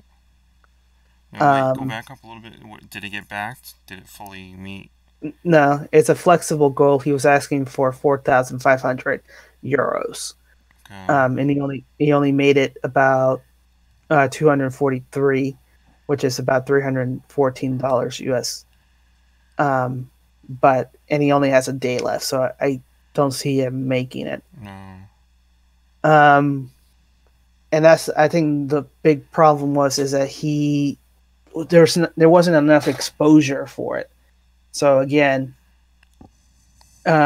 right here, he doesn't really tell us anything about the story that Mm-hmm. he's trying to tell, which is kind of interesting when he was talking on the show, but he needed to put it in here. So what he did was gave the first kind of cover and first 16 pages of this very long story that he's going to do. And it's like, he said, "This is what I'm going to do. Here you go. This is what I've done." And I'm like, okay, but Yeah, there's a lot here. I can see why this wouldn't get backed. It's sort of yeah, not. I mean, okay. Let me say this in case he's listening or ever listens. I like that you did everything yourself. That you're learning, and that you're willing to do that. But perfect your storytelling technique. Um, f- you know, your ability to move the camera around. You do try. I mean, you do try, definitely. But some of your stuff looks a little flat here, and some of it doesn't. Um, so your coloring is is definitely something you want to work on because it obviously looks sort of airbrush look. You're not really defining something, uh, sort of defining the space, right? I'm not sure what depth, like, you're not giving me depth, and I know that's the hardest thing because I have trouble with it myself. But you're not creating depth with color, um, and that's tricky stuff, man. Trust me, I know I'm gonna have some troubles when I go to color because I do like you drew backgrounds almost every single panel. I mean, you do have backgrounds in every single panel. That I like. Takes a little bit weight off of how you color.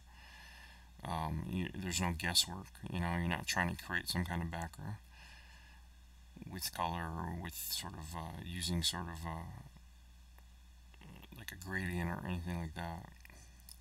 There's a lot of good stuff here. I mean, it's just the artwork is not polished quite yet. right. But he does keep a consistency. I'll give him that. Like when I'm looking at a character, I see, okay, that's that same character, that's that same character, that's that same character. So I don't know if it's just style that doesn't really like. I definitely don't like how he does clothing and the folds and things like that. That's not. It doesn't. Too much. It's It's too just. much. It just doesn't look how clothing folds or wrinkles or does that. It just doesn't. But I mean, he's not. I mean, he has some promise here. Because one of the big things is if you can make the character every time you show the character, people know who they're looking at. And trust me, this is an issue with myself even. Um, that's key. I need to know that every time I see Peter Parker's face, it's Peter Parker. You know. But yeah, there's some Right. good. There's good and bad. I don't know. The worst thing is probably the coloring. Hmm. So yeah. So yeah, and some of the things again, he updated this Indicron so you can sort it A through Z now. Funding, who has the lowest funding right now to the highest funding right now. You got another one that's really close to the date, but is it really also close to the what they have to reach? Anything we can do to help? Anybody like For that? let's see. So we saw that one. They would have to raise about four Yeah. thousand three hundred. This one had issue. This was one a person who I guess were upset with EVS previously because they weren't guess allowing Yeah, them back on the show. I've seen this work, and I'm not impressed. This one, was a student trying to get into art school, and I guess was getting in there. This one is Rowdy Rod Piper, the kilted Avenger. Go to that. Let's just take a look, because I'm not. So you kind of got. Oh. How many days? 7 days left. Oh, yeah. Man. The flex of. Right. So. Bad. Yeah, that's not bad at all. People love this kind of thing. Not my kind of thing, but people love these sort of. See, this right here should have actually been up here. Yeah. I wish I could see that jumping over the roof kind of thing colored. Right. So, let's see.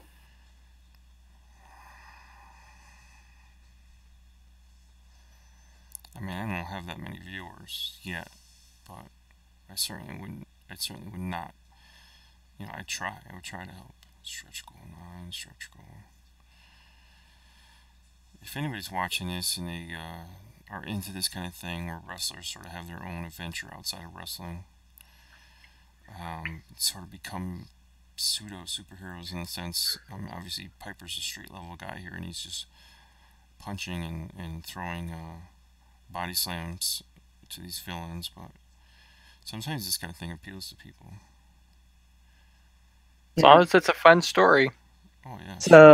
So they don't really have a feature, which they should always have a feature. So I guess for them, this would be the Broken Coconut, which would be the book, a cover, and a T-shirt. But then look what they're saying: estimate 2020. So that's another. Yeah. So this is. You can't. So that's. So that's what they put, 2020. Yeah, you can't do that. That's a big no-no. Yeah. This is why, another reason why I might push my book. I'm probably going to push it, so I might as well say that. But I actually want the pages that I'm going to be bringing you Indiegogo. I want them done. I may not be colored, but I want them drawn. The Indiegogo might actually make me make a change, depending on how well it's supported. I might go, well, heck, let me get a better colorist than I. Because here's the thing. Anyone interested in Ignition, I can draw. I'm pretty good at that. I can ink. I'm okay at inking. Coloring is passable. Completely passable. So if I felt like I might benefit, I actually have been eyeing a colorist who would really make my work pop, who has the skill level. Even though he's sort of new and young at this, he has the skill level to make the fire and things like that work. So if my book is supported, like I hope it is, then I may just grab this guy and say, listen, I need you to color this. I'm not against that, you know. But I do want to show some action pages colored, so I'm going to have to color some of it. But I'm not against bringing you even better product, or recoloring pages even, so that they all sort of look the same look, have the same look to them. It's just a matter of, you know, if I have to color something. Oh yeah, let's look at Conflict, because I've been hearing a lot about Conflict. Yeah. James, so this one, James is a pretty nice guy, and I want to get him on eventually. So I see this right here. This one should actually be over here where this is, and then maybe move the video over here. Yeah, I don't like the sort of faded out look of the girl behind the words Conflict. And I see that, and this really up here, you should show character design of your character. So you kind of. So you should show characters up there, and then as you move down, you see pages. Is that what you're saying? Yeah, yeah. So here, this right here should be where this video is at, and then all these should be like character design. Then you may want to put the video here, because people see this again. There, you want to capture the eye of the consumer. You know, this is your first impression. You want to make it big, impactful, and you want to capture their imagination. So you want to say, hey, if you see this image, you're already intrigued to say, okay, what's this about? You know? Right. And you're kind of clicking along, and then you look to your right and it says conflict clause out. When a prehistoric virus is released, humanity must learn how to adapt and survive with clause out. And then you kind of follow on. And then you guys, I'm James Dean, a 20-year, want to give blah, blah, blah. So I would recommend taking that first sentence off because we don't really, as a consumer, we don't really care about that. Okay, so but that should be somewhere. It should be later on, Right. you know. Okay, so you towards want the to end. know conflict is a book about yada yada yada yada. That's what you're saying should go there, right? Yeah. I'm learning. It's like, people. yeah, so for us consumer, we don't care if you're a 25-year veteran or whatever.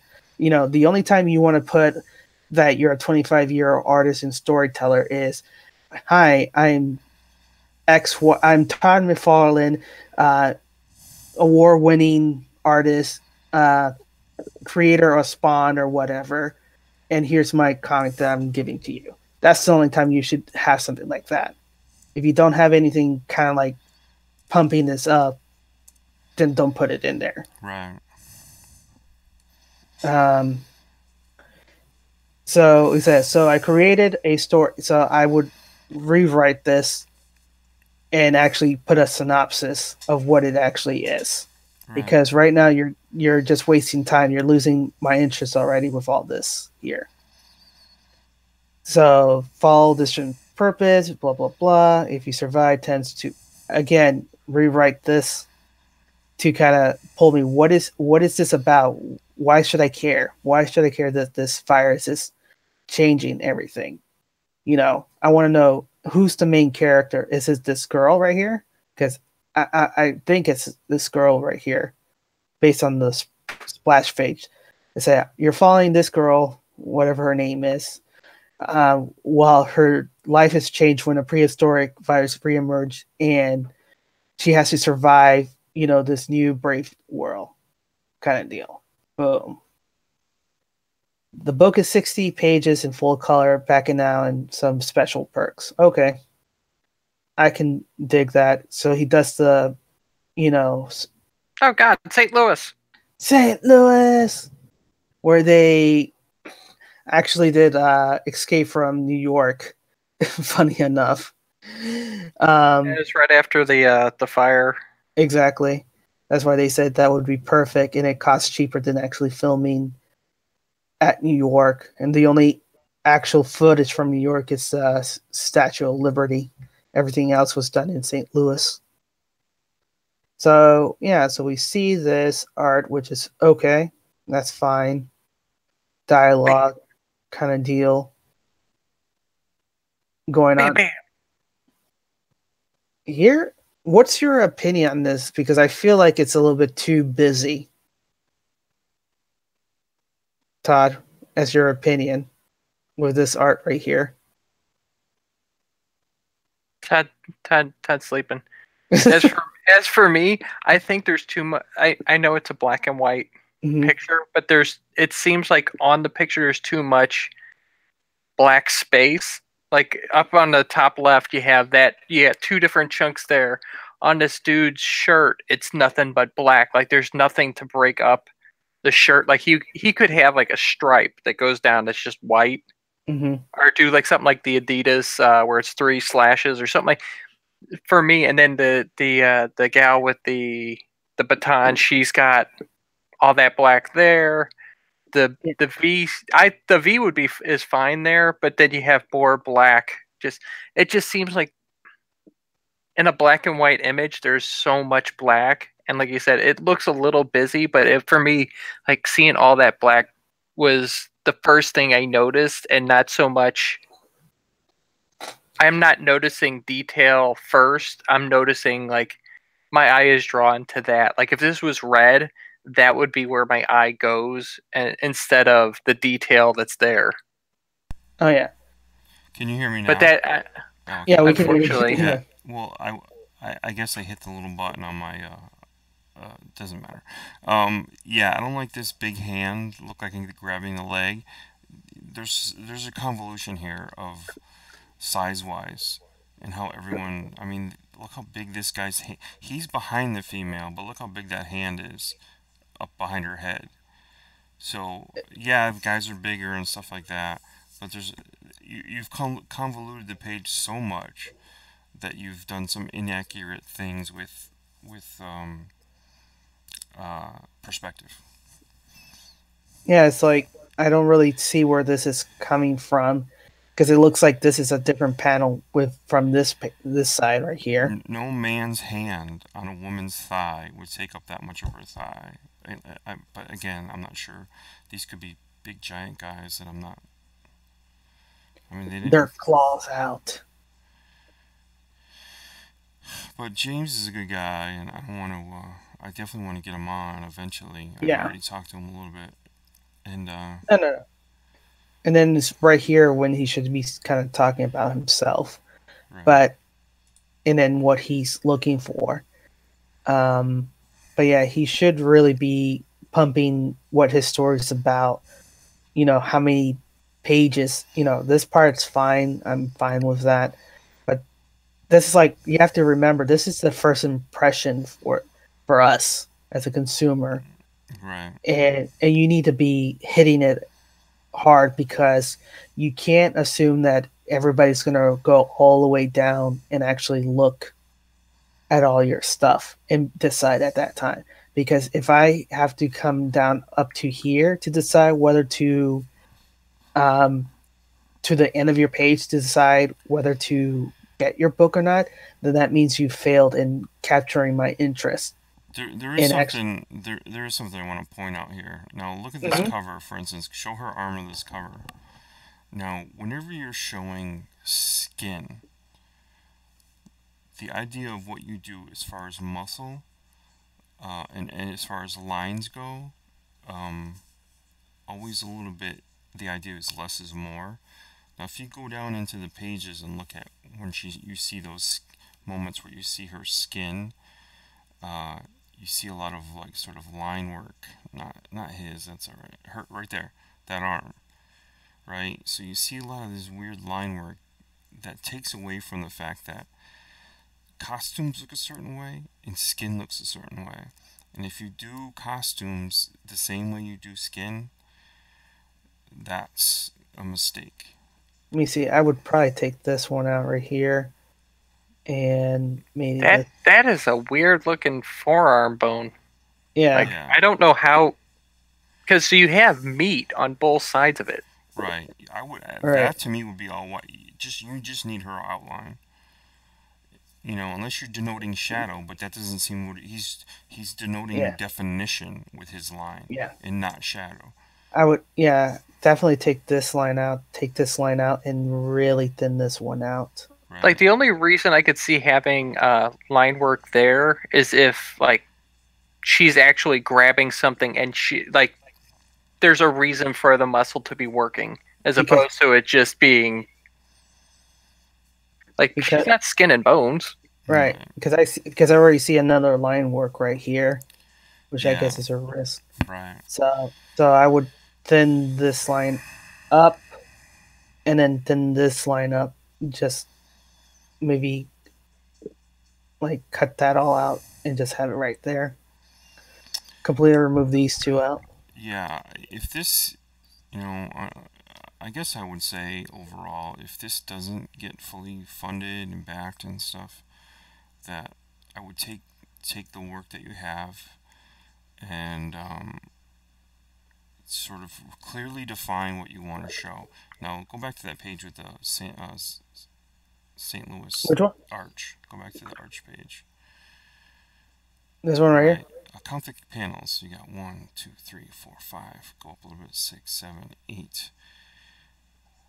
Oof. So that's 8 panels on that page.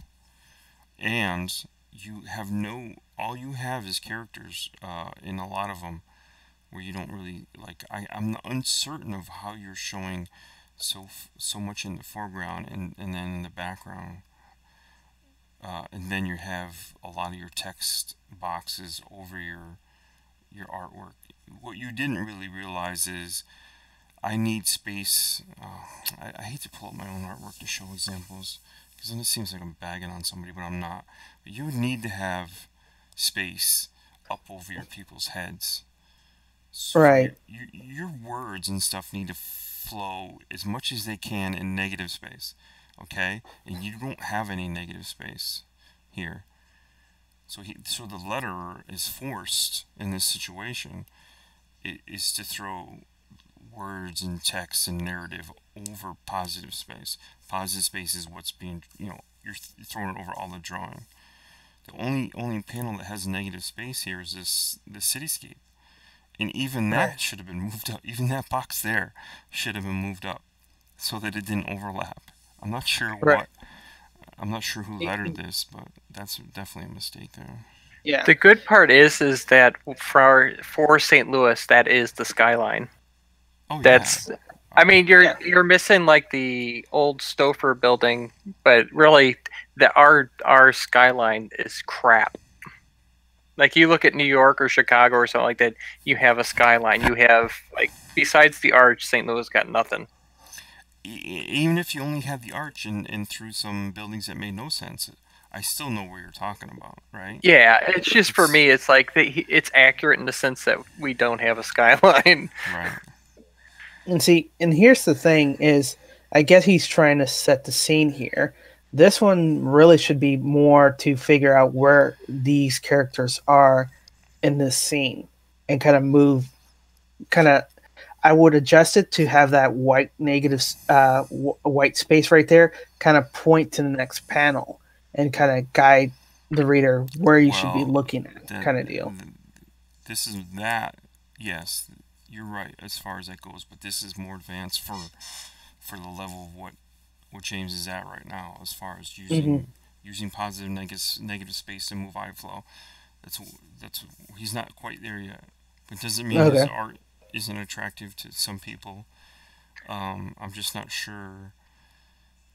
He realizes that. The best example I can do is bring up a page.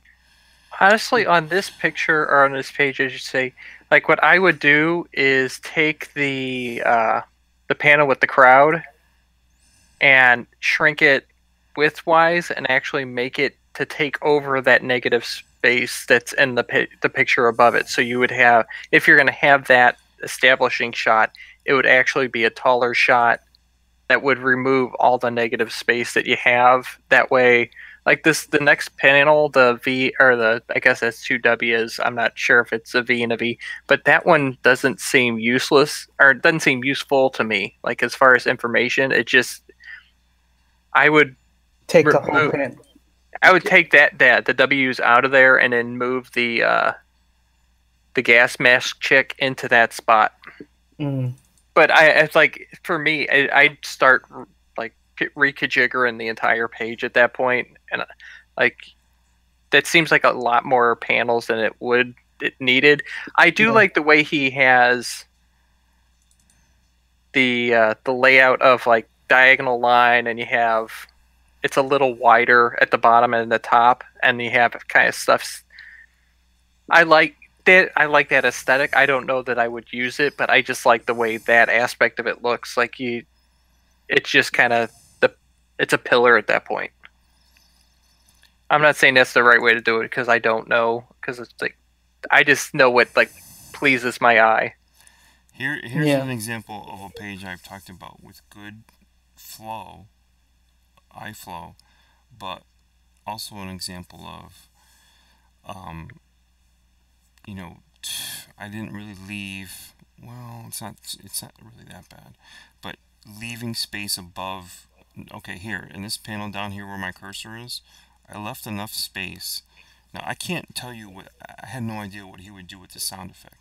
It really did work. But notice I left enough space for him to add the sound effect and my wording to go above his head. Now in this page, I could have, because I work digitally, I could have made this even smaller, so you didn't cover up any of the artwork. But covering up a hat or covering up a piece of background, for instance, like in this first panel, you're covering up background. it's not the worst thing you can do, you know. But the places where I knew there was dialogue, I left room. See, that wasn't even in the script. This dialogue here, where he's like, oh, because he's being affected by this whistle ball. But you know, I just tried to pick something where I had some mistakes and some good things to it. I left enough negative space on the wall here, and he was smart enough to put this zigzag tail to this balloon that it didn't affect my bullets. Which, see, that's a pro. I mean, that's Mort Todd that actually lettered this whole thing for me. So you know, I mean, I was lucky, you know, that one of my first times out, I had some pros helping me, sort of mentoring me along in the sense of making sure my work didn't just completely suck. Yeah, you may want to white bikes yourself so you're showing the audience what you're talking about. That's all right. I can pull up an example of. Well, I think we get the point. Yeah. Either way, you know what I mean. Yeah. As far as leaving space so that dialogue can be shown.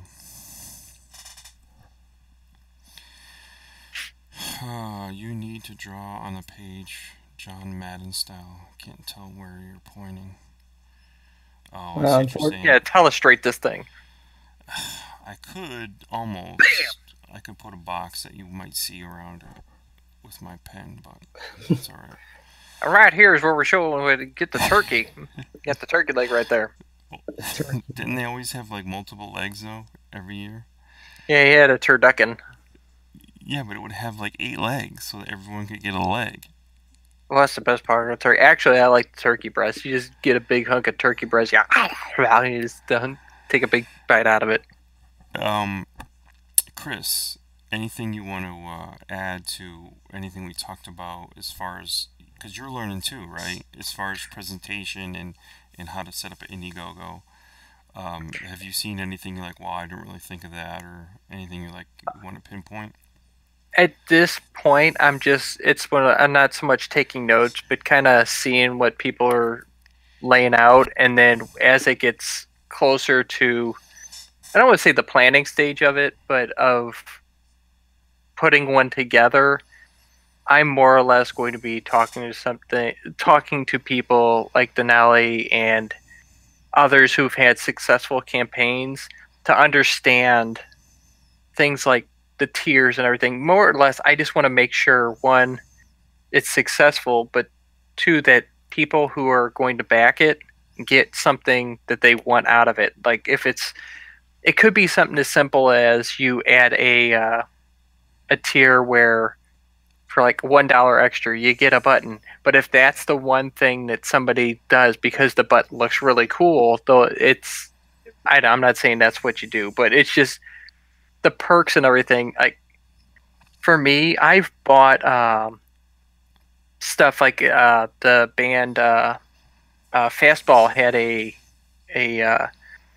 crowdfunding thing, and I was like, oh, I'll get the MP3 of it, and then they came out with an autograph LP. The CD would be autographed in a T-shirt, and I was like, you know what?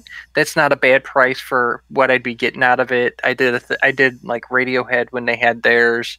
I did Bob's Burgers for their thing, and it was like initially I just wanted the music from the show as MP3s, but I was like, you know what? They've got cool stuff that made me want to do a higher tier, and that's what I want to make sure for this. And it's like with comics, it's an entirely different animal.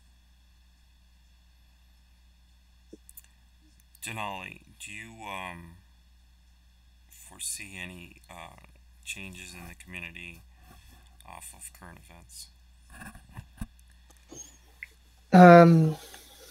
To be honest, not really. I mean, the community is still there. A lot of us that are kind of don't want the drama been actually walked away for a while now. I think this kind of what happened kind of let the air out and kind of shaking things up. So I think the community is there.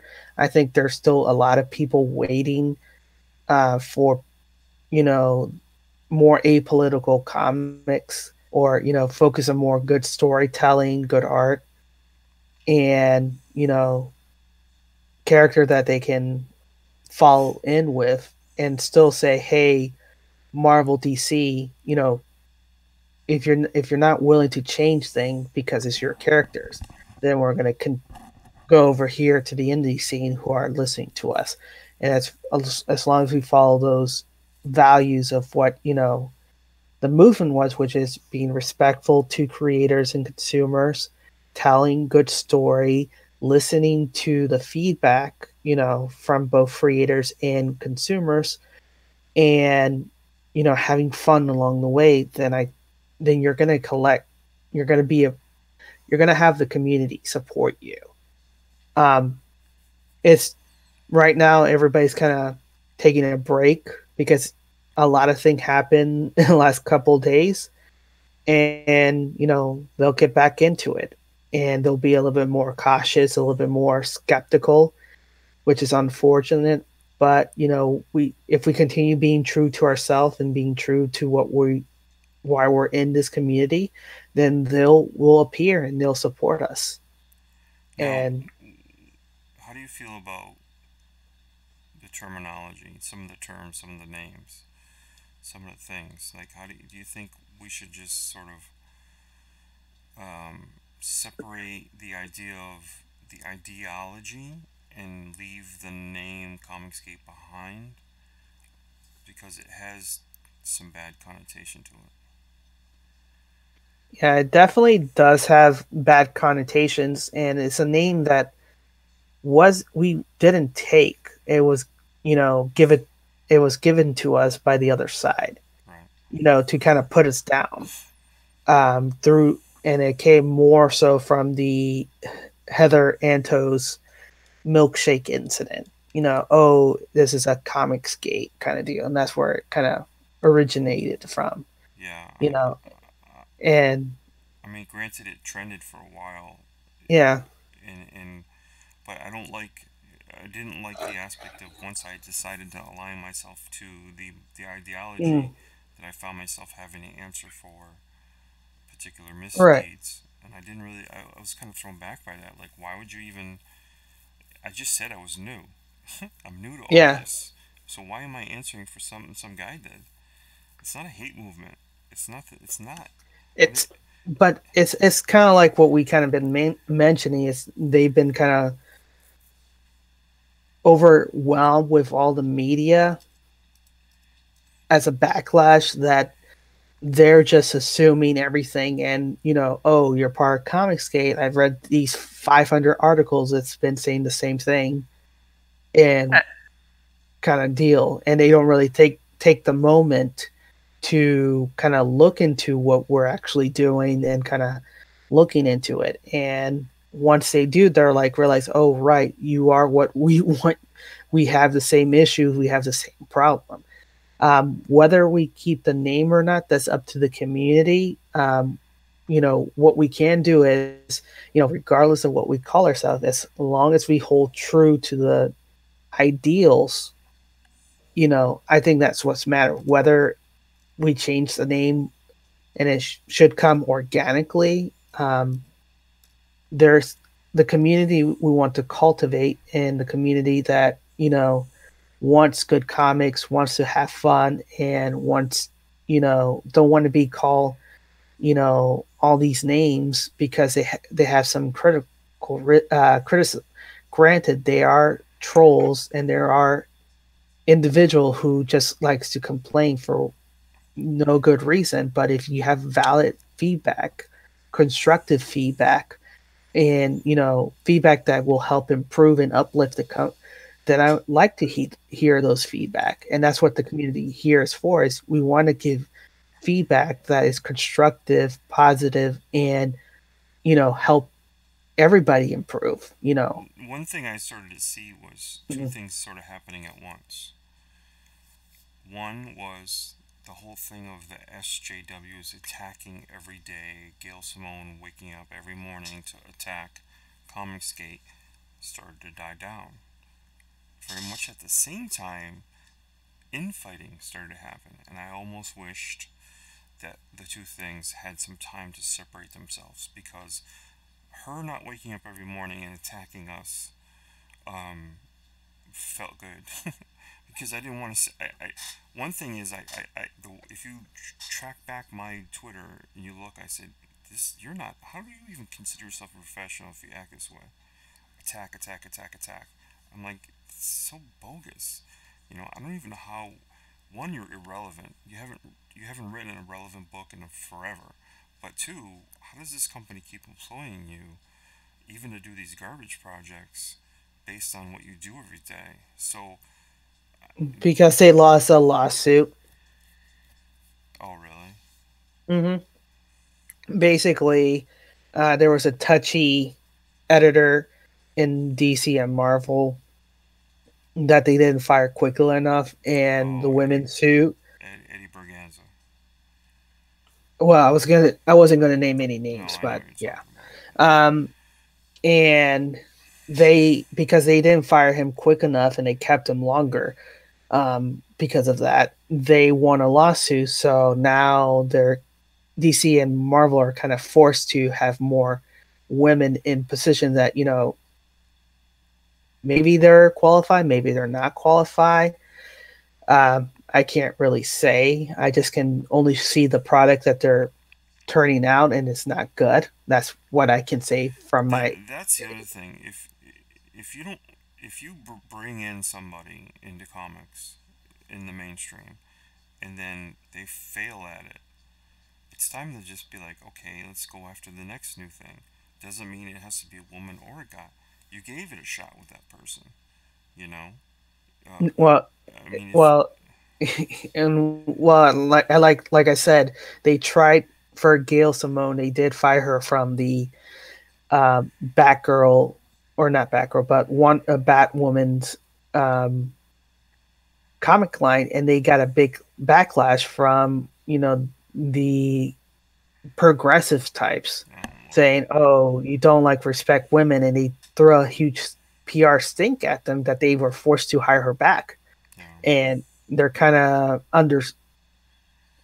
I guess you kind of expect that you're under siege with, because you can't really fight the consumers with when they're like this aggressive, right, and we kind of see that, and we gotta.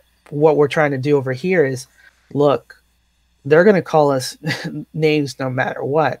But if we build an industry where they don't matter, their voice don't matter, and this is why they're really afraid of us, is we're kind of what we represent in their mind, kind of like a delusional state, is they're denying our existence, they're denying our voice. We can't have that, and that's why they're overly aggressive towards us, and which is further from the truth. We're just saying, look, we just want our comics. We want the good stories. We want from from the 80s and 70s, when comics were firing all cylinders, and not the 90s when it imploded, and not certainly modern comics where you're pandering to represent but being hollow characters. We don't want any of those comics, because we had X-Men with different representation. We had Fantastic Four. We had, you know, Batman, John Stewart. There's always been different characters of different race, color, gender in our comics before these progressive hits. mm-hmm, Now you're just twisting them to hollow aspects of them, and nobody likes to read these artificial, even though it's fiction, they're artificial because they're not genuine, right, and nobody wants to read a poorly written character. Nobody wants to pay $5 for a poorly written story that doesn't go anywhere. And the point coming from this at the end is, look, you told us to go away, not to buy your books. Fine. Then we're going to go over here. We're going to do our own books. Just leave us alone. And they kind of follow us to kind of say, no, you can't do that either. Oh yeah, when I first came in, it was like they were scratching and clawing to bring you back into the fight, and I was just done fighting. At certainly at a point you get to this area of I don't have anything I can add. I'm trying to do this gracefully. I'm trying to do this with kindness. So if you want to continue to attack me, just don't follow me or don't listen to me. I don't care. Right. I mean, I'm not here to. You're not my neighbor. If you were my neighbor and you were that mad at me, I would try to do something. I'd bring you apple pie, or I would try to do something to fix things. But I Right. can't. This is social media. I can't fix things. Right. If And I do John, something wrong, I'll apologize. No, he right. can And hear me. I move my mic. Don't worry. But if I do something wrong, I will mhm. try to apologize and sort of figure out if there's something I could do to amend a broken fence, right? But this is social media. So if I've done nothing wrong and all I've done is proclaim this is who I am, this is what I'm going to do, and you don't like that, then, you know, why even bother? All you got to do is block me or don't follow me any longer. But to sort of try to pull me back and say, no, no, wait, we want you over here or do this or do that. Like, no, you don't get it. You know what I mean? I don't want to align myself over there right now. Doesn't mean I won't change someday, but until you change what you're doing over there, I'm not interested.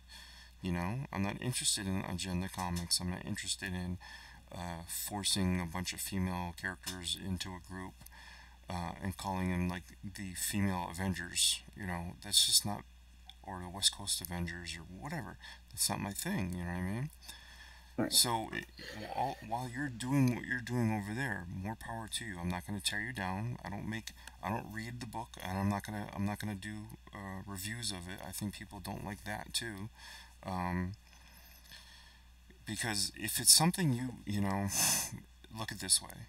I try to conduct myself as if my mother's always watching. My mother recently passed away in the last couple of months, and I conduct myself as if she's on my shoulder, just saying, "Don't say that. Don't do this. Don't do the wrong thing." Um, and that's the way it goes. You know what I mean? Um, and I'll carry that forward from here on out. So I'm very careful, very skeptical of entering into certain types of conversations. I'm not here to convince you to follow me to this side of things, and I'm not here to preach to you what's going on this side. I will talk to you about my comic or my book or what's going on, but um, as far as the landscape, come see for yourself. I'm not gonna paint the picture of the landscape. If you want to see it, come see for yourself. And that's kind of where I'm Right. at right now, as far as like kind of done. I'm And just that's and that's what we gotta do as a community is kind of lead by example. Is let's not attack the other side. It's not gonna help. It's just gonna continue drama. If we want to change the minds, in which we can change the heart, and the only way we can change the heart is by kind of showing them, we're not just all talk, we're actually doing things, and by doing things is, being respectful, not engaging when they're obviously baiting us, when they say, oh, you're doing this and you're whatever, that's just a bait for a confrontation. Just ignore it and say, have a blessed day. Thank you for engaging. And, it and doesn't help though when you sort of champion a group of people whose idea of what they're willing to do is go beyond sort of the boundaries of it and sort of be prickly type people who are willing to engage those people. I don't really uh, understand the whole WC thing in total. I know the moving parts. I don't. I uh, try to tell people it's a lot of performance. It's 80% mhm. performance and 20% opinion. But if you're gonna attack them, they'll attack you back. That's for sure. Right. My, I guess the only thing I can say about that is, you know, you can only be responsible and accountable for your actions.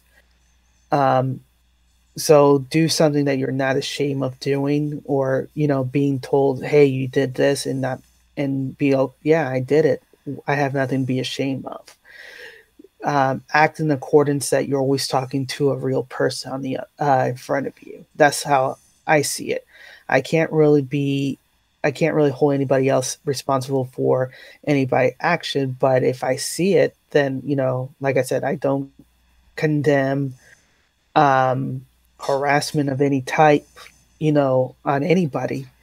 And if you try to hide it behind the scene and not and say, "Hey, don't stop it," then you know all I feel is disappointment. And that's all that I can feel is I always feel like I should expect better for persons, peoples and individuals, because they can be better than they what they present, and I always am hopeful to see better in other people as well. And when they kind of fail, I can only be disappointed and hope that they can pick themselves up and do better. But I can they can only be accountable for their own actions, and we can only move from the perspective of what they've done. Now, Other go ahead. otherwise, yeah, otherwise, be accountable for your own actions. Continue to move in the way that like you said, your mom is watching you, your parents are watching you, you're interacting with other people, and keep it as drama free, because what we're here for is because we love comics. We want to ensure that it continues, but we want to ensure that it's not pandering, it's apolitical. Well, apolitical, and where there's no agenda driven Oh, for sure. Yeah, stuff stuff. definitely lose the agenda. Don't force Yeah. things upon people. Chris, you've been really quiet over there. Hmm. Chris, Yes, you've been very quiet. I was letting people speak because Anything, I'm a nice person. anything to add? I know you've looked into this a little bit. I honestly, it's one of those things. Like, if I do that, I'm going on a rant, and we're going to be here until like 1 in the morning. Okay, I got So you. I don't think that's going to be No, no, the no. most optimal way to finish this off. It's People are going perfect. to go, "Holy hell, this guy needs to be on medication right now." It's perfect timing because it's coming up to midnight. Why don't we why don't we close out by just telling everyone where they can find you on Twitter at least. Go ahead, Denali. It would be Oh, last snow leopard. Oh, no, no, no. Go Denali, go. ahead. Go ahead. Go ahead, Chris. Last Snow Leopard. Is my Twitter handle. I don't even know what it is on Pinterest, but there's stuff missing on there, so it's not important to go there right now. But yeah, I'm just on Twitter, last snow leopard. What about you, Denali? Where can people find you?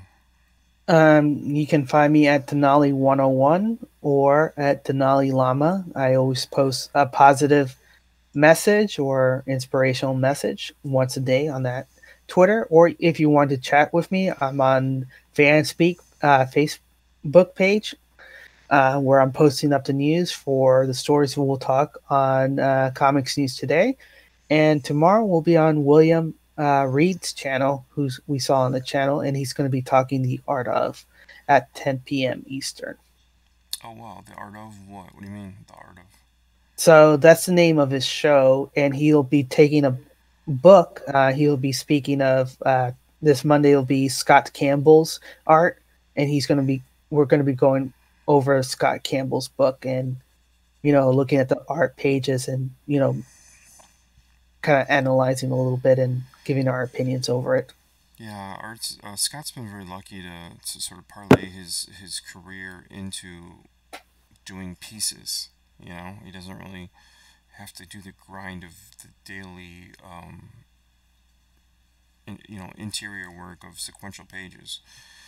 Uh, One thing that about Scott's work, it sort of brings a smile on my face. As far as it's pleasant, it's his characters are always smiling. There's a certain look to it. So yeah, I've always enjoyed Scott's work. Um, but he's very lucky that I don't think he spent. I bet he hasn't done over 600 pages of interior work in his lifetime. and now he can just sit back and just do these single, covers or single pieces, or sell art books that have, that are geared towards Disney characters or things like that. That's pretty cool, because doing interiors and doing sequential work is really hard. Really, it's really a grind. What you're trying to do is not be repetitive, and so you're always, unfortunately, you're always looking at, say a book has 20 pages, you're always looking at all 20 pages at all times. Okay, I've already done that, I've already done this. And it's hard when a lot of those pages are talking heads, or just talking to each other. So lastly, I want to end with, I have a show coming up on Tuesday. It's at 6 p.m. Eastern Standard Time, and I'm going to be interviewing Mike A. Barron. Mike has just been made this editor-in-chief of Cautionary Comics. He'll be right now the aim for Cautionary is to bring Ben Hennessy's work to the forefront. Ben's a prolific writer of many things, but so the idea is to bring some of his properties out, and obviously Chuck Dixon is working over there, and I'm not sure what Chuck is going to be doing there, because I don't think everything that Chuck does will be... Chuck is co-owner of Cautionary Comics with Ben Hennessy. So he's co-owner, but I don't think everything that Chuck writes will be published by Cautionary Comics. No, I think not all of it, but there's going to be some works that he'll do. And then just to give you a quick answer for Mike Barron, because you may ask him, what he thinks about Comicsgate. And he's like, well, he said, he'll always say, I don't believe in labels, I don't believe in Comicsgate, but I do believe kind of the ideals of it, and being... no, I've already had this kind of talk with him. Yeah. Yeah, he's the one that told me, what, put away that label and stick to the idea of it, but don't label yourself, because you'll limit yourself. And every time you label yourself, you limit yourself.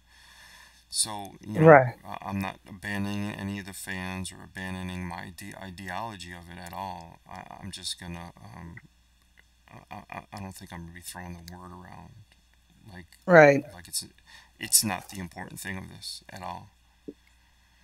So I want to remind people that I'll be doing that on Monday, and hopefully Chris has done his homework and has some different things to ask Mike than I do.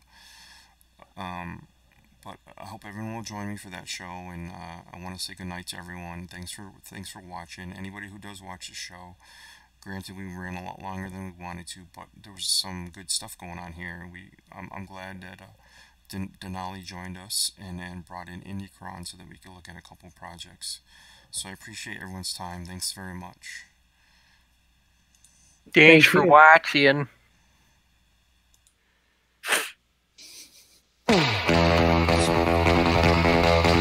I gotta do coke somewhere.